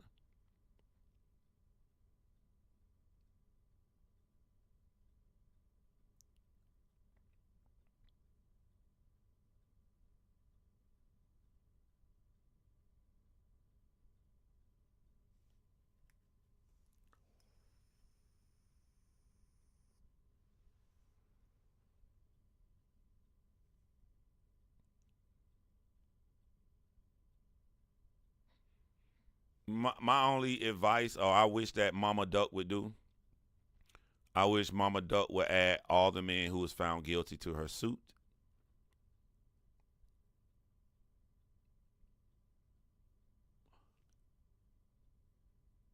Ain't no honey buns, ain't no nutty buddy bars, ain't no going to the vending machine for ramen noodles. You're going to eat prison food, because any penny that comes into you goes to her. Because you, in fact, pulled the trigger and stood over this man on the ground and continued to shoot him. Add their name to it. Don't matter they ain't got no money. Take the money that anybody try to give them.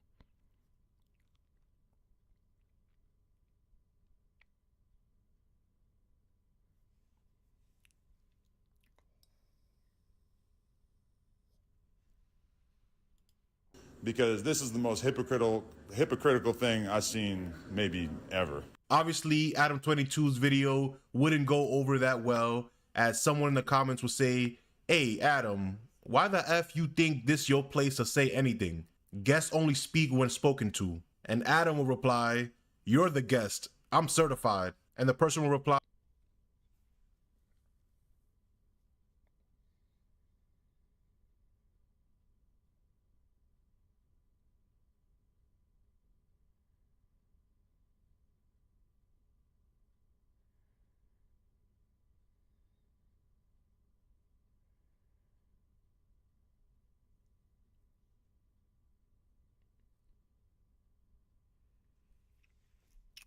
Boy, I done seen it all.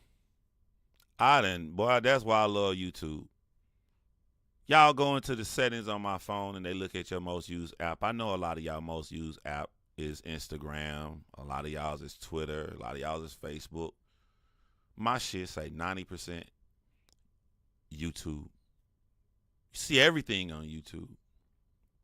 Saw a man last week parachute, and his family smiling as they filming him parachute as he slowly come down, and the camera shows a sign that says Dave Alligator Pit. And the realization of the family when it pans over that sign and he goes right slowly in the water, he can't help it. And they tow his ass up. I saw the amount of fucking percentage of DNA from Neanderthals that are in some group of people. And now I see a white man tell a black man that he's a guest in his own community and that he is certified. I see that on YouTube. I never knew. The audacity, like, a lot of people don't like Whack 100. I do. I get it. It's very entertaining. Whack 100, you got a show with Adam. Fam. You cool with a white man telling a black man that he's a guest in his only community, Whack? Come, Whack. You cool with this?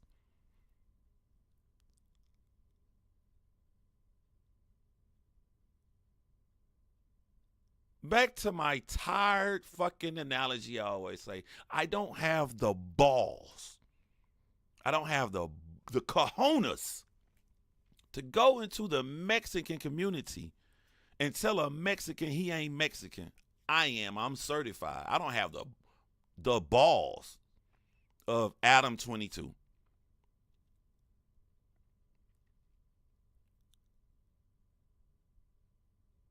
I don't have the balls to go into the Italian community and tell an Italian he a guest in his own community.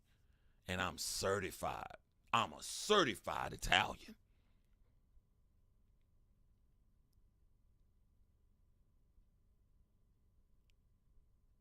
I ain't got the balls.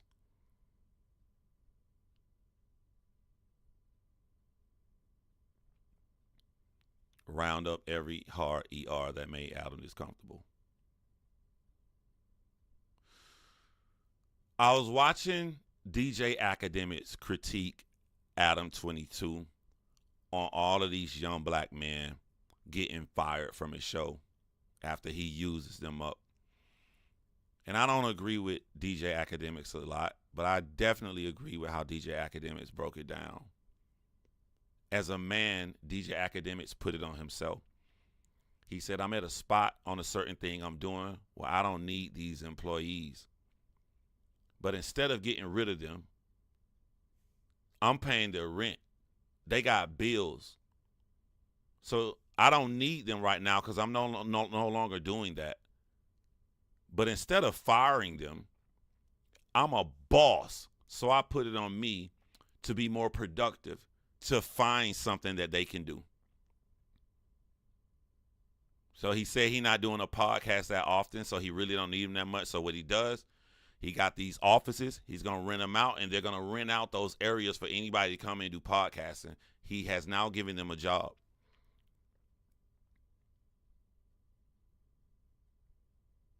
Adam, and I didn't say this, DJ Academic said it. He's like, y'all got to realize Adam is white. Oh, you making 1 million views a video? Awesome. Your views are dropping? Get the fuck out. Ain't no heart involved. It's just, no pun intended, black or white. That's why you're a guest in the culture.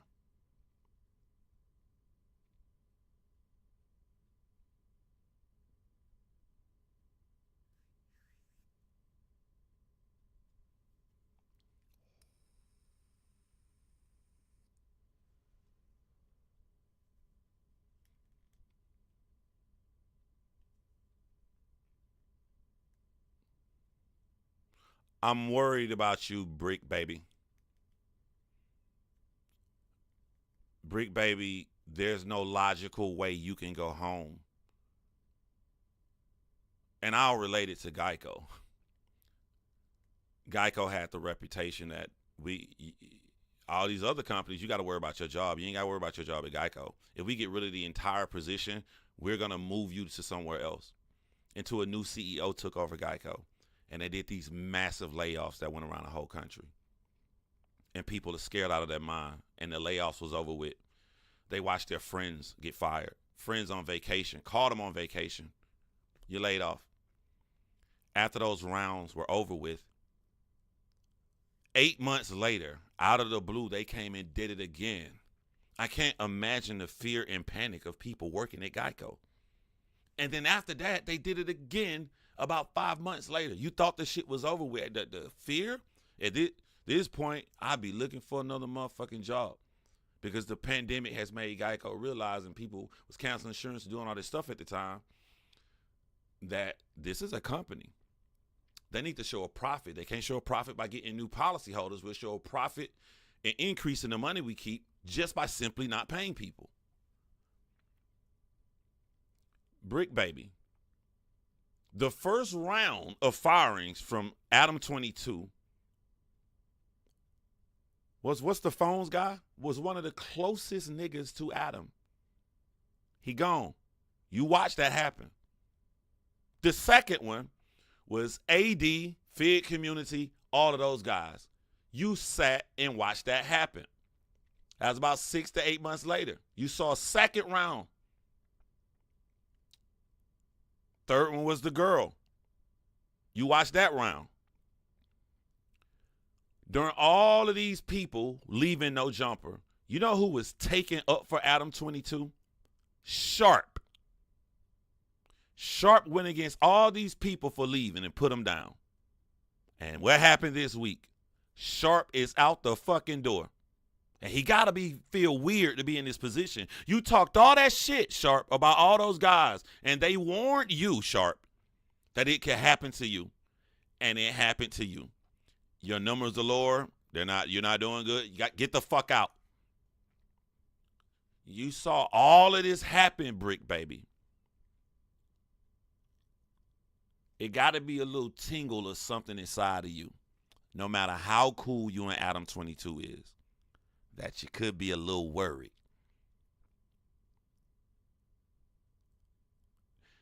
After all of these people left no jumper, Adam22 has a video putting all of them down.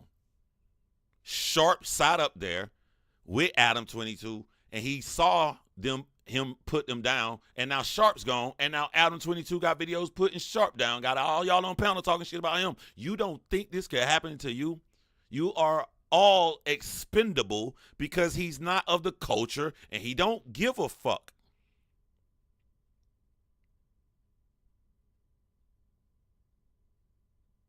And he's sitting so well in the position of not giving a fuck that he can open his mouth and tell a black man that that black man is a guest in his own culture.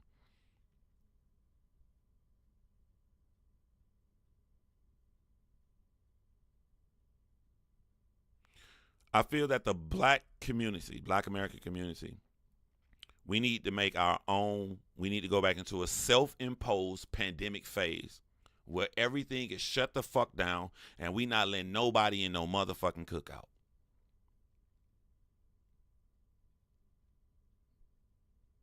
Gates closed.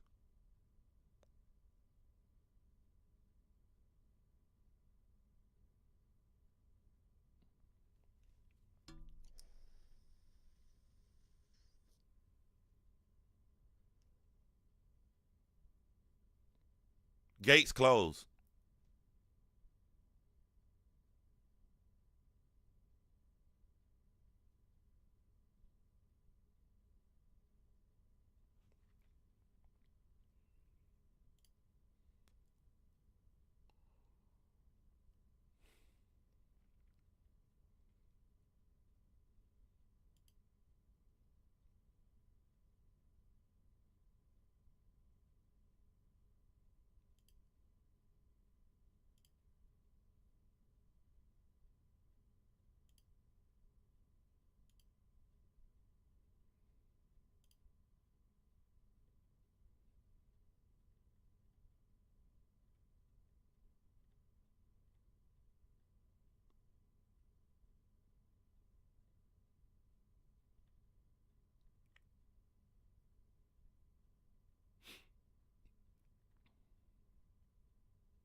I know what time it is. Y'all know what time it is.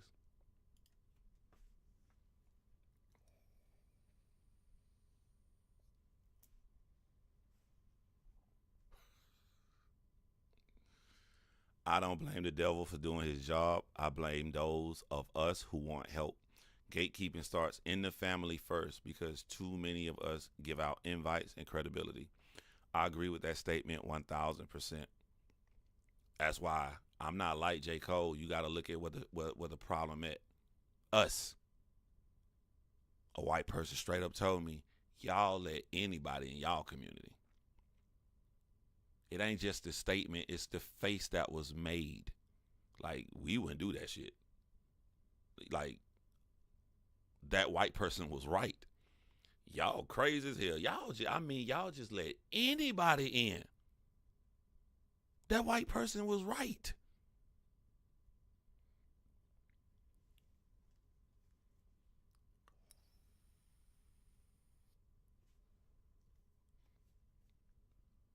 The amazing, intelligent, smart, amazing 5-hitter crew that took out Julio Foolio. The latest update, T. Muze, Sean the Hitman, Rashad Gene Wick are going to receive the death penalty. Don't know if y'all heard that. Now, I want y'all to look at that screen. How many people did I just say is going to receive the death penalty? How many people I just say? How many people is on this screen?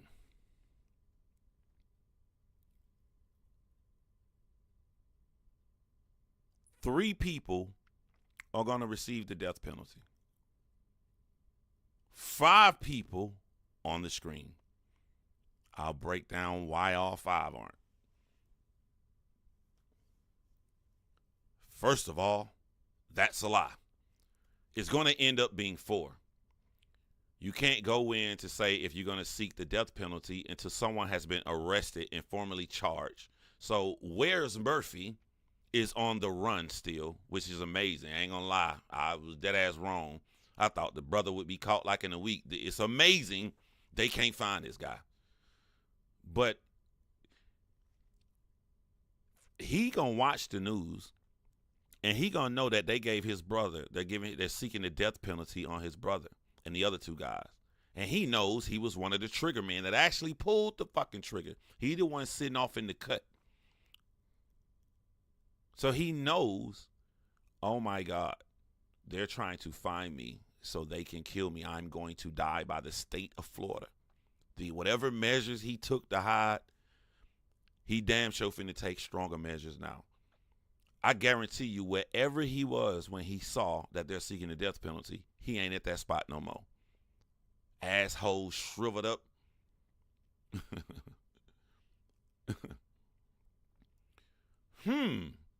Wait a minute, John. So they're not seeking the death penalty on the girl? What could that mean? 'Tis the season to get caught. What does that mean? I'm thinking what you guys thought at first. But I'm not, it may not be true. I'm going to tell you why. We are all thinking the girl snitched. The girl snitched. The only thing that's maybe stopping me from thinking she snitched is that she pled not guilty. She hasn't changed her plea. Her plea right now is still not guilty. How can you plead not guilty and snitch? Not guilty means you're planning to fight this. Why would you snitch if you're planning to fight it? That's the only confusing thing. Unless she has met with her lawyer and they've already talked to the prosecution, and she is changing her plea. It just hasn't come out to the public yet. That's the only reasonable way. Now, I told y'all, everybody reported on this like she had all this to do. This girl went along for the ride. She didn't plan anything. She didn't pull a trigger.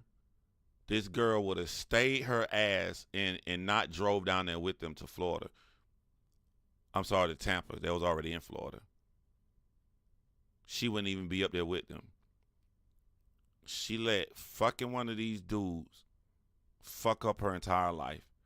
And by the way, she's pregnant. I said she told something without knowing she told. So she's either snitching, or they looked at the minimum involvement that she had, plus the fact that she's pregnant, and they're not seeking the death penalty. Like, it will break my heart. This is what I was saying on the J. Cole thing when I said to teach my sons, like, it would hurt me more than if you just went along because you followed somebody, than if you just did that shit yourself. It would hurt me more because I don't want my children to be in situations like this.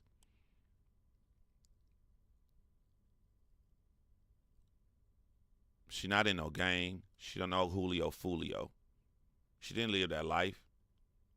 You'll follow her around some bad motherfuckers, fucking a bad dude, got in the car with him, and now your life is thrown away. Now, you got to talk, and hopefully you got a family that can take your child, and maybe your parents, raise their grandbaby in the same house they made you walk outside in the fucking rain barefoot to take you to prison for the rest of your life.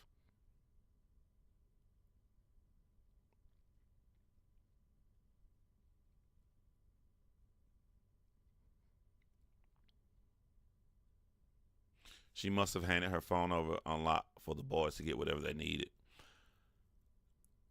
I'm hoping she's smart enough to hold that phone out like this and go, wait, you gonna take that death penalty off the table? You gonna let me do 20? I hope she just didn't get that motherfucker over without no deal.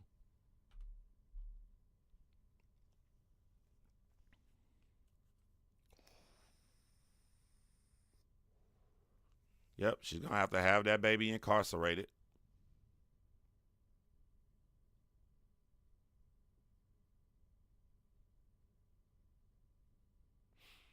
I think the death penalty came for, number one, to set an example.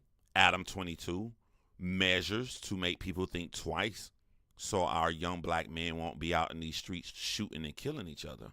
See how that works, Adam? And I also think they seek the death penalty,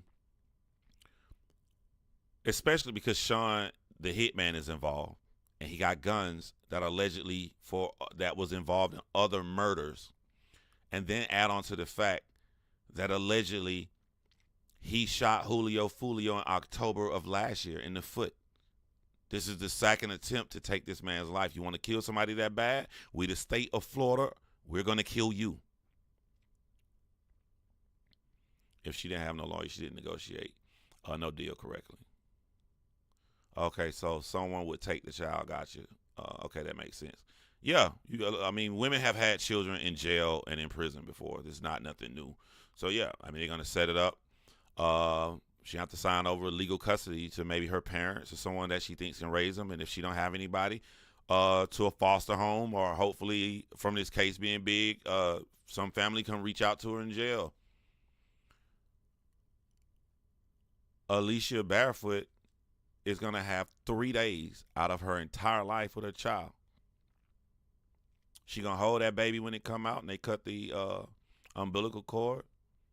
She going to still be in the hospital like all women who are pregnant, except for her hand may be handcuffed to the fucking bed. She's probably going to ask to see the baby while she's still there recovering. But she's not even in the hospital after the baby is born for her to have time with the baby. She's in the hospital for medical reasons for a woman to recover like everybody else. It has nothing to do with the baby, because once you recover, you going right back to fucking jail.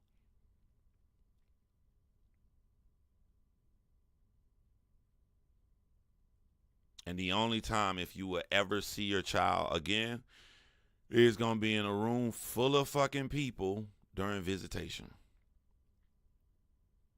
For what? You're handcuffed in delivery. Horrible feeling. Yep. You'll be handcuffed to that fucking bed while you pushing that baby out. For what? That's why the only thing the biggest thing that scares me about a father is very important for me to teach my children to be leaders.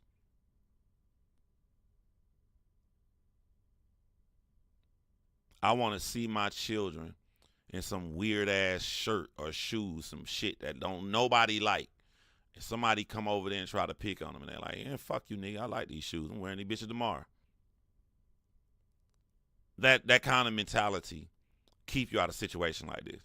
We finna go to Florida. We finna go to Tampa and pop. We know what we got to drop on Julio Foolio. Y'all go do that dumb shit, my nigga. I'm finna stay here and watch the goddamn game. Go on and throw your life away. That's how I want my children to be. Yep, threw their whole lives away for what? Most women aren't children for a crime in relation to a crime. Y'all, that's why I'm on the show For My Man, the criminal show on TV One. I'm on that show, and I chose to do that show because it's showing the decisions that women make and throw their lives away for their man, and they're involved in the murder. Shit, I should goddamn hit up the goddamn team to tell them to cover this story. I think I'm gonna fucking do that. Ratings? Hell yeah. I'm doing it when I get off this live. We should cover the Julio Foolio murder and base the entire episode around Alicia Barefoot.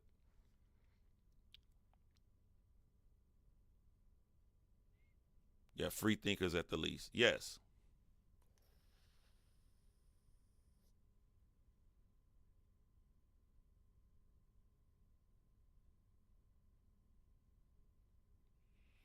Shit. Something may just happen during this live. I may be talking to Alicia now. That's crazy as hell to go from being a YouTuber to, if I pitch this as an episode for the television show, and it's my episode, I'm covering it, that means I'm going to have to talk to Alicia. For My Man is a television show just like Fatal Attraction. It's made by the same company that does Fatal Attraction on Investigation Discovery. The exact same format, setup, everything. All those murder shows. It's a murder show. It just revolved around black women committing murders for the majority of the time from a boyfriend who don't give a fuck about them, or a husband that don't give a fuck about them, that talk them into doing crimes and murders that they shouldn't be involved in.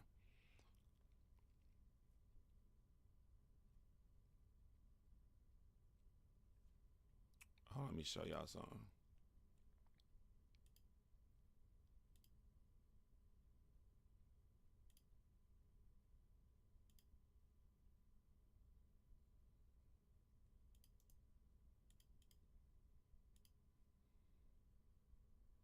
Show y'all something.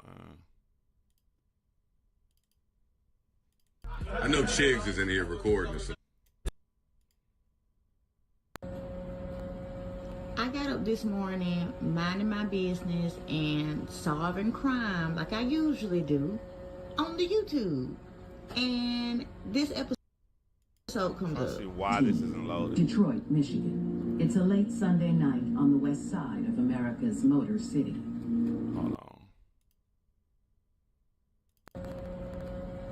I got up this morning minding my business and solving crime like I usually do on the YouTube.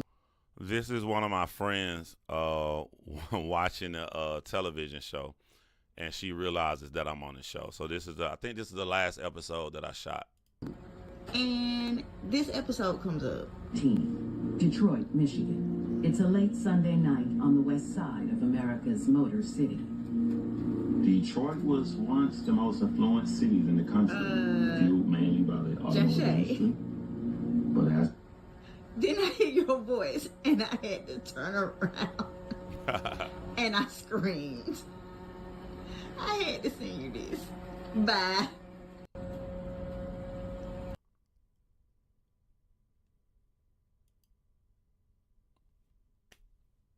When the difference between YouTube and doing real television is you're going to have to be extremely thorough. So what I'm getting at when I say you have to be extremely thorough, if we do this episode, that means I won't just be talking to Alicia. That means after all these videos I made clowning them, I'm going to have to talk to T. Mouze, or at least reach out and they tell me no. I'm going to have to reach out to Sean the Hitman and Rashad and Gene Wick.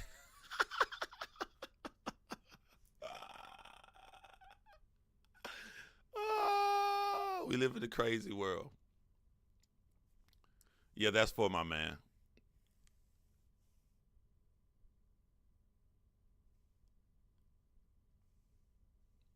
But I would guess it wouldn't be anytime soon, because I don't see Alicia talking to anyone if she's actively working out a deal. It'd probably be like a year from now, but I'm still going to pitch it to him today. John jump scared his friend. Yo, shout out to Shayla.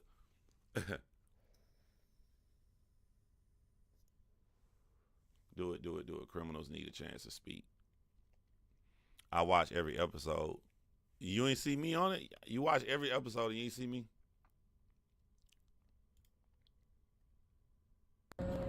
Hold on. I got up this morning minding my business and solving crime like I usually do on the YouTube.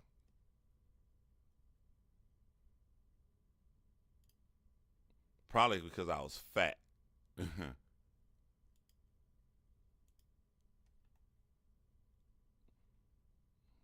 probably noticed me because I was fat. Hold on.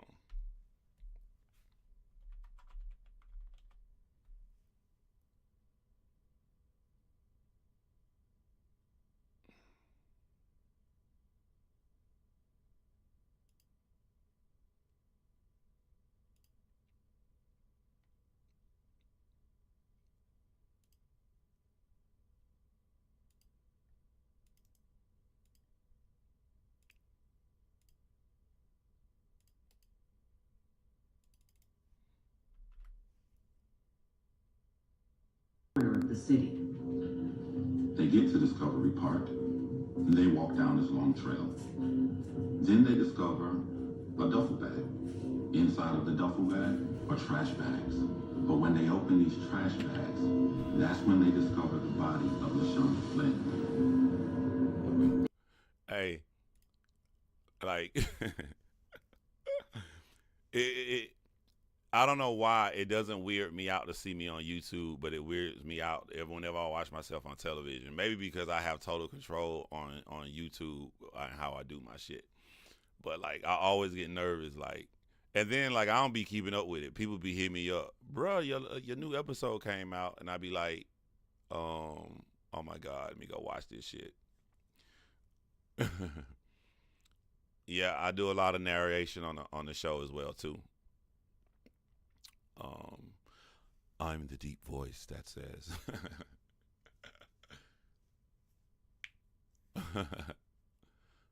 I'm early in the stream, but John Shay is cooking. Always. Funny thing, I had the exact same experience as your friend. I was watching Sins of the City episode about Dayton, Ohio, where I went to college, and my friend was on there. Yeah. Fat or big bone? I about 250. 250. About, about 60 pounds up when I did the first season when I did it. But the last one, they take a while to come out. So like I shot the last shit I think in March of this year. So it probably won't come out till March of next year. They take a while. Don't compliment John, y'all. I'm sorry. Thank you for your compliment, Adrian. Yeah, let me get this off my scene because I go live again and that shit still be up here.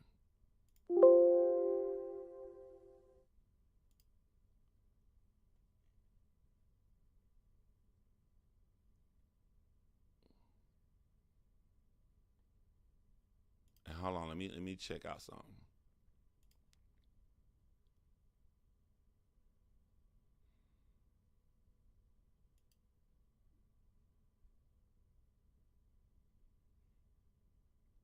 Yo, somebody just dropped a video said why fans are turning on J. Cole after new song drop.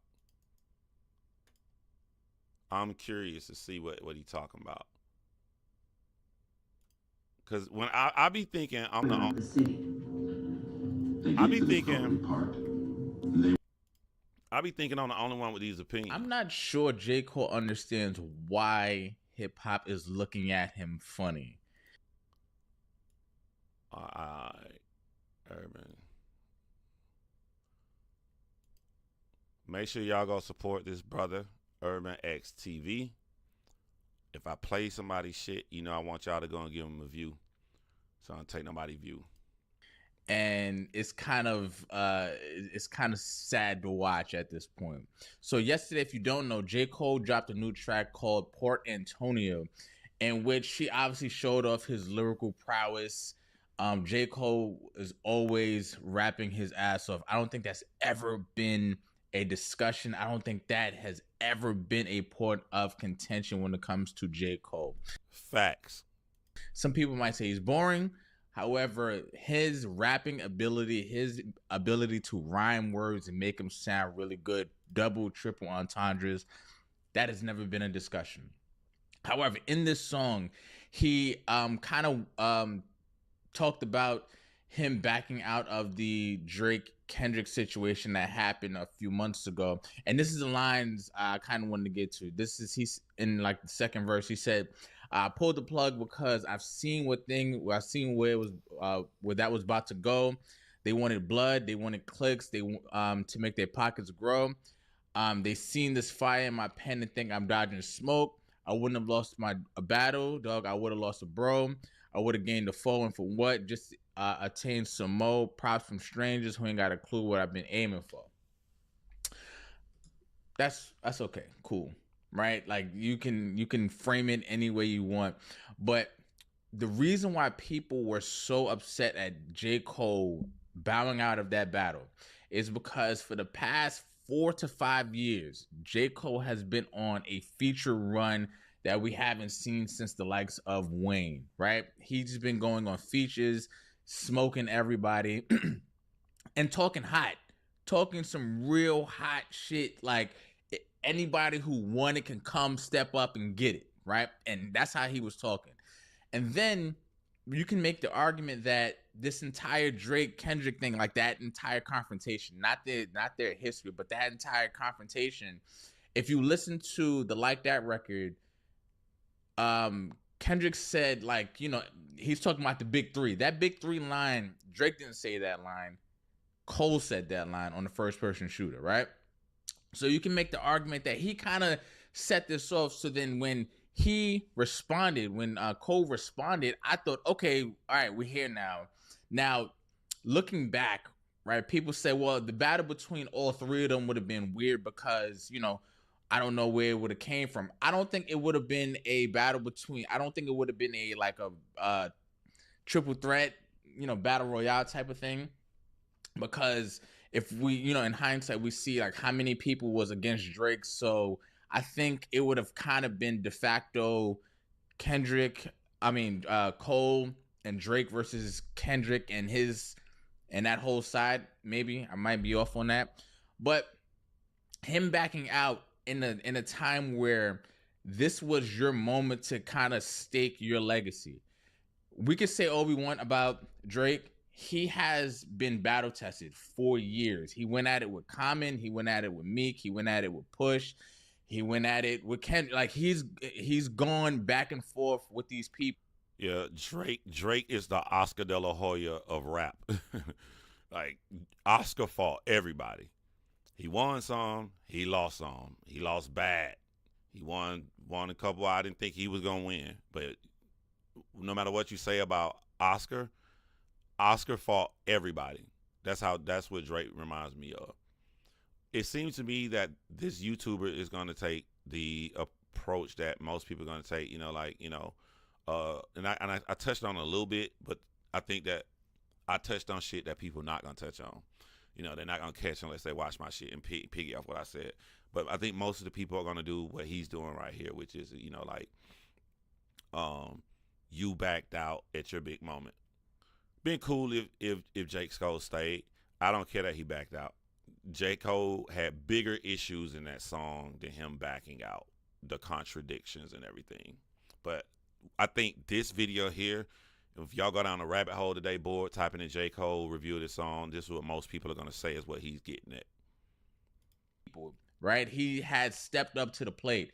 Even Kendrick, right? For all his legendary albums, his great albums, he wasn't officially battle tested yet until this. He has cemented his legacy because of what he did 4 months ago against Drake. He has cemented himself because he is battle tested. All of our favorites are battle tested. Right. That's what I've been telling y'all. He got to be from my generation. Name a top artist who people was arguing the best of all time. They all are battle tested. Every single one of them. The two that aren't, and these are the two that's falling lower on their generation of the top guys, is Big Sean and J. Cole.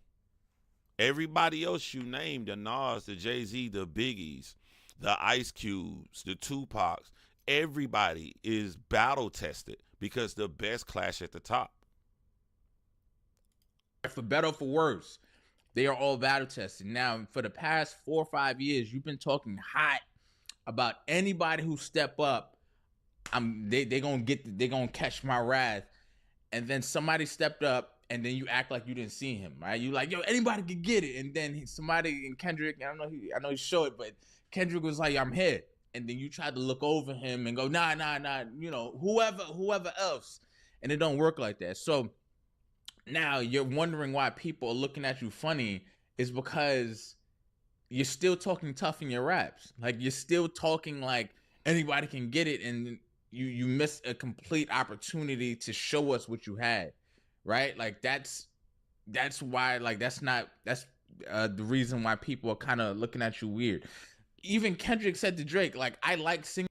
I saw Big Sean battles went before he's famous, and I saw Kendrick Lamar battles before he's famous. Those don't count because remember saying the best clash at the top. They weren't even signed, so it's not a literal battle. They were battle rappers before they got signed and became artists, right? That's completely different than being the top artist and going at it against another top artist, on lyrical diss track versus lyrical diss track. Drake, I don't like this tough shit that you're doing. Now I think that's what people are getting with Cole. I like Cole, I like introspective Cole, I like all that stuff, but this tough stuff that you're doing, I don't feel it no more. It just doesn't resonate anymore because you backed out of a moment, bro. I often listen back to those diss tracks between Drake and Kendrick, all of them, and I hate that the hives that the fan bases have made this so weird because you miss out on such an incredible moment. Both of these dudes were rapping their asses off, and I don't know if I ever said this publicly, but I was worried for Kendrick Lamar because I was like, when Like That came out and then J. Cole dropped his song, I knew for a fact Drake was coming, and I was like, we about to see two of the big three. Kendrick Lamar has never battled at the top, and he gonna have to go against Drake and J. Cole. I was worried, but it played out the same way all three of their personalities played out. We got their personalities in this battle. J. Cole is indecisive and he quit. That fit his personality. Drake is extremely emotional and a liar. That's exactly how it played out. Kendrick Lamar is one of the most passionate people that goes in hardcore when he attacks any single topic. This time the topic was Drake. And he did what he always does on any song when he's rapping about a topic. He killed it. It did. It's like this was only going to play out this way.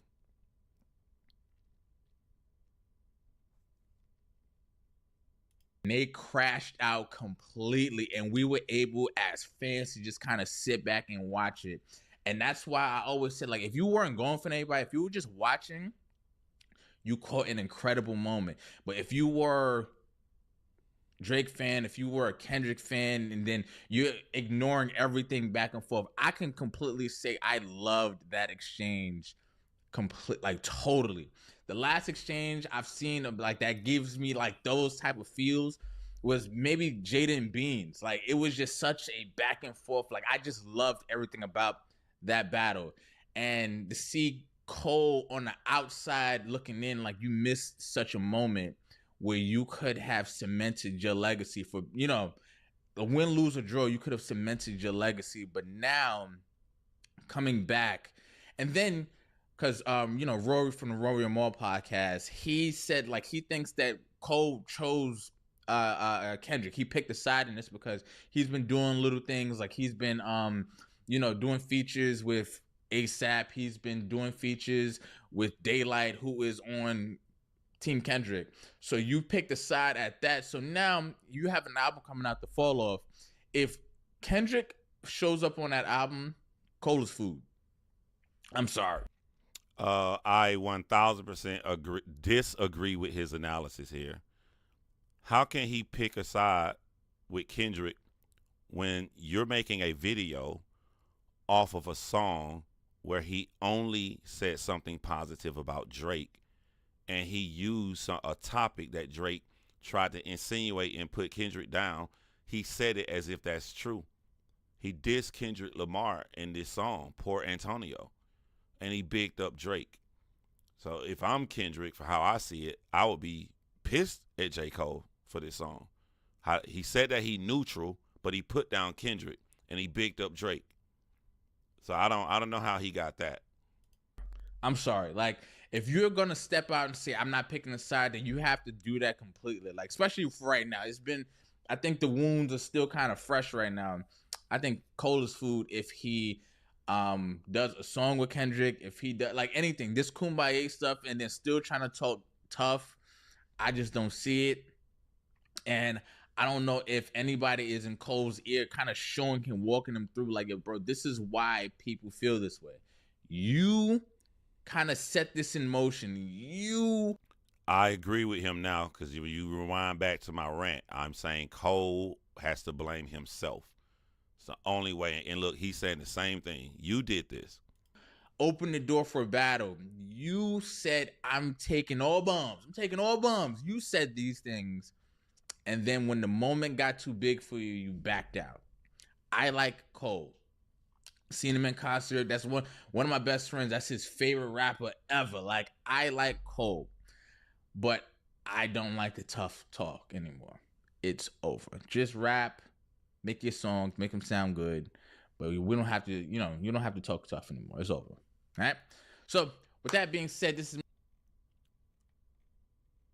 Y'all know I'm nosy. I be wanting to see what people saying. Where's his comments? Bro, you ain't got no comments, bro? Am I crazy? Am I missing something? Bro, you made this video. There's no way. You ain't got no comments? Yo, am I blind? It may be this Streamlabs thing. Let me look on YouTube. Yeah, he got comments. I don't know why it's not showing it on here unless y'all see it and y'all laughing at me. The comments would be right here. But I see it on my YouTube. This don't make no sense. People are agreeing with his take. So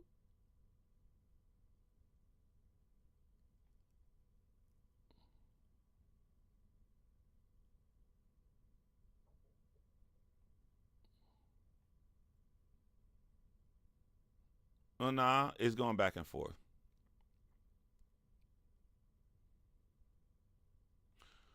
Y'all can't see it. I'll read some of them.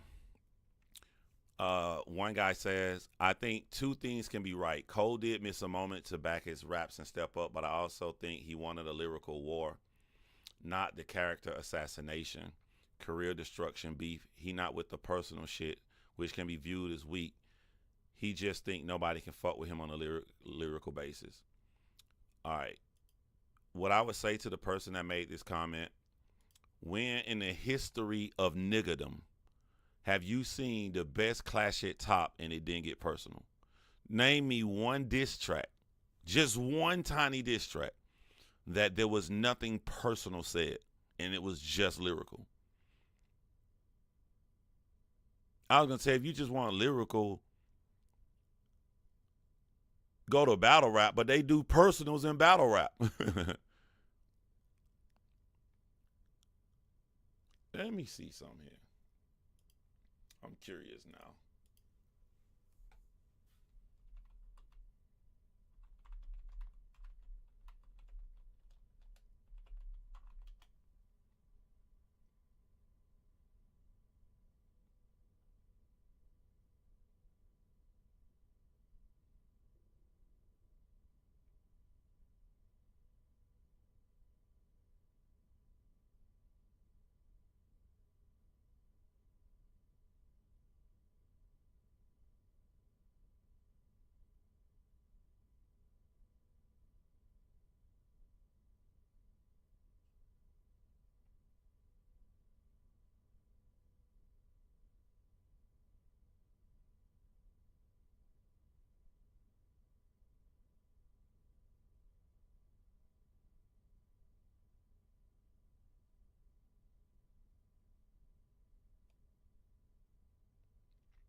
I don't know. I just read the entire 7-minute drill diss track. Is I like 7-minute drill, but now I like reading it. It's like he put Kendrick down by saying his albums are whack, one short joke, and a lot of it is gangster talk, shoot 'em up talk. My killers, I come with extensions. I got a Falcon 9 Glock. He talking gangster shit. Like, go back, read 7-minute drills. It's a lot about shooting and you know what the niggas he got himself. But like, there ain't never been a battle at the top that didn't get personal. We sitting here being quiet. I was reading the lyrics, like, yo, this nigga really think he was gonna go there with Kendrick Lamar and like we ain't gonna have nothing personal. Like, that don't make any sense to me. But the person that made that comment may be correct. J. Cole may have actually thought he just want to do a lyrical battle. That has never happened in hip hop. Has never once happened. So that's quite delusional. Delusional, if you ask me. That's delusional.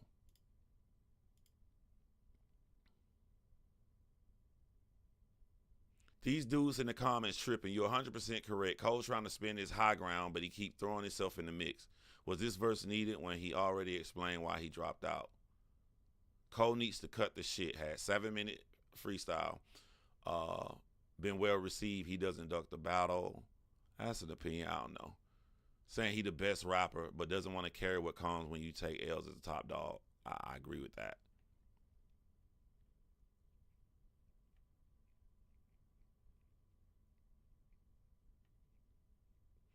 I disagree with you 100%. So here's somebody who disagrees. I disagree with you 100%. First of all, the battle was truly between Drake and Kendrick. We know the 10-year history of the beef. Cole literally explained it in his song that he wasn't picking between bros. You miss, he did pick in that song. So I don't know what you're talking about, LOL. And as far as cementing his legacy through battling, you know how many MCs who are legends that haven't participated in the battle but still considered a legend? Who? If you really know what it is to be an MC gonna talk tough and speak on being a dope lyricist no matter what. Ask your pops. The beauty of Cole is the Benjamin Button effect. To the person that made me this comment, I'm interested in learning, why did you say, do you know how many legends never participated in the battle and you didn't bother to name one legend? What are we doing? We're going back all the way back to like Big Daddy Kane. He went against Kool Moe Dee. Who are we going against? KRS-One. He went against both of them. Who are we talking about? Which one of these legends never cemented in a battle? He's getting better as he ages. That's irrelevant. He is getting better. What does that have to do with anything? And you just said he's been killing people on features for the last 4 to 5 years. Yes, saying he the king, saying nobody can't fuck with him, but then he ran away. So why we got to show and prove in battle? Because that's fucking hip hop. What are you... Y'all gonna make me get excited again. I'm trying to calm down, end the live. Why he got to show and prove in the battle? Because he said it. J. Cole said it. Y'all like this came from us. J. Cole said it. Bottom line, if you really understood what he was saying, he's saying, I'm choosing my ascension over outside validation. That's cool. If you choose that, stick with it. How are you going to choose that and in the same song put down Kendrick Lamar on something that wasn't proven to be true? His work speak for itself. Anyone who disagrees with this, like, look, y'all think I'm a YouTuber. Y'all think I'm a YouTuber. I be in these comment sections. I might have to go in the comment section and respond to this lady. I be just like y'all. What the fuck? Twitter fingers. Yes, get excited. But nah, man, I got to get up. I got something important I want to do. I want this live to be from like 11 to 1 because I got something I got to do, and I want to do it before traffic come in when people getting off work. Now it's 3 o'clock, so I'm about to hit the traffic, but I got to go do something just so I can be prepared for the weekend in the live. Rewind it back. This was a good live. A lot of good information in this live. Just rewind it back, man. But I may go live again tonight on another topic. We may do a late night live, so definitely come back here. Let's have some fun. All right. I think I'm going to use Streamlabs for my hip-hop main lives that y'all like. But when I do my other lives, like a Pop the Balloon or talk about some other different subject, I'm going to go back and use the other format so I can send y'all the link and y'all can come on a panel with me. How does that sound? That sound cool? So tonight, we're going to do topics, and then I'm going to send out the link, and I would love to have any of you guys to come up and share your thoughts. Until then, y'all hold it down. Jonhinged is out. I signed.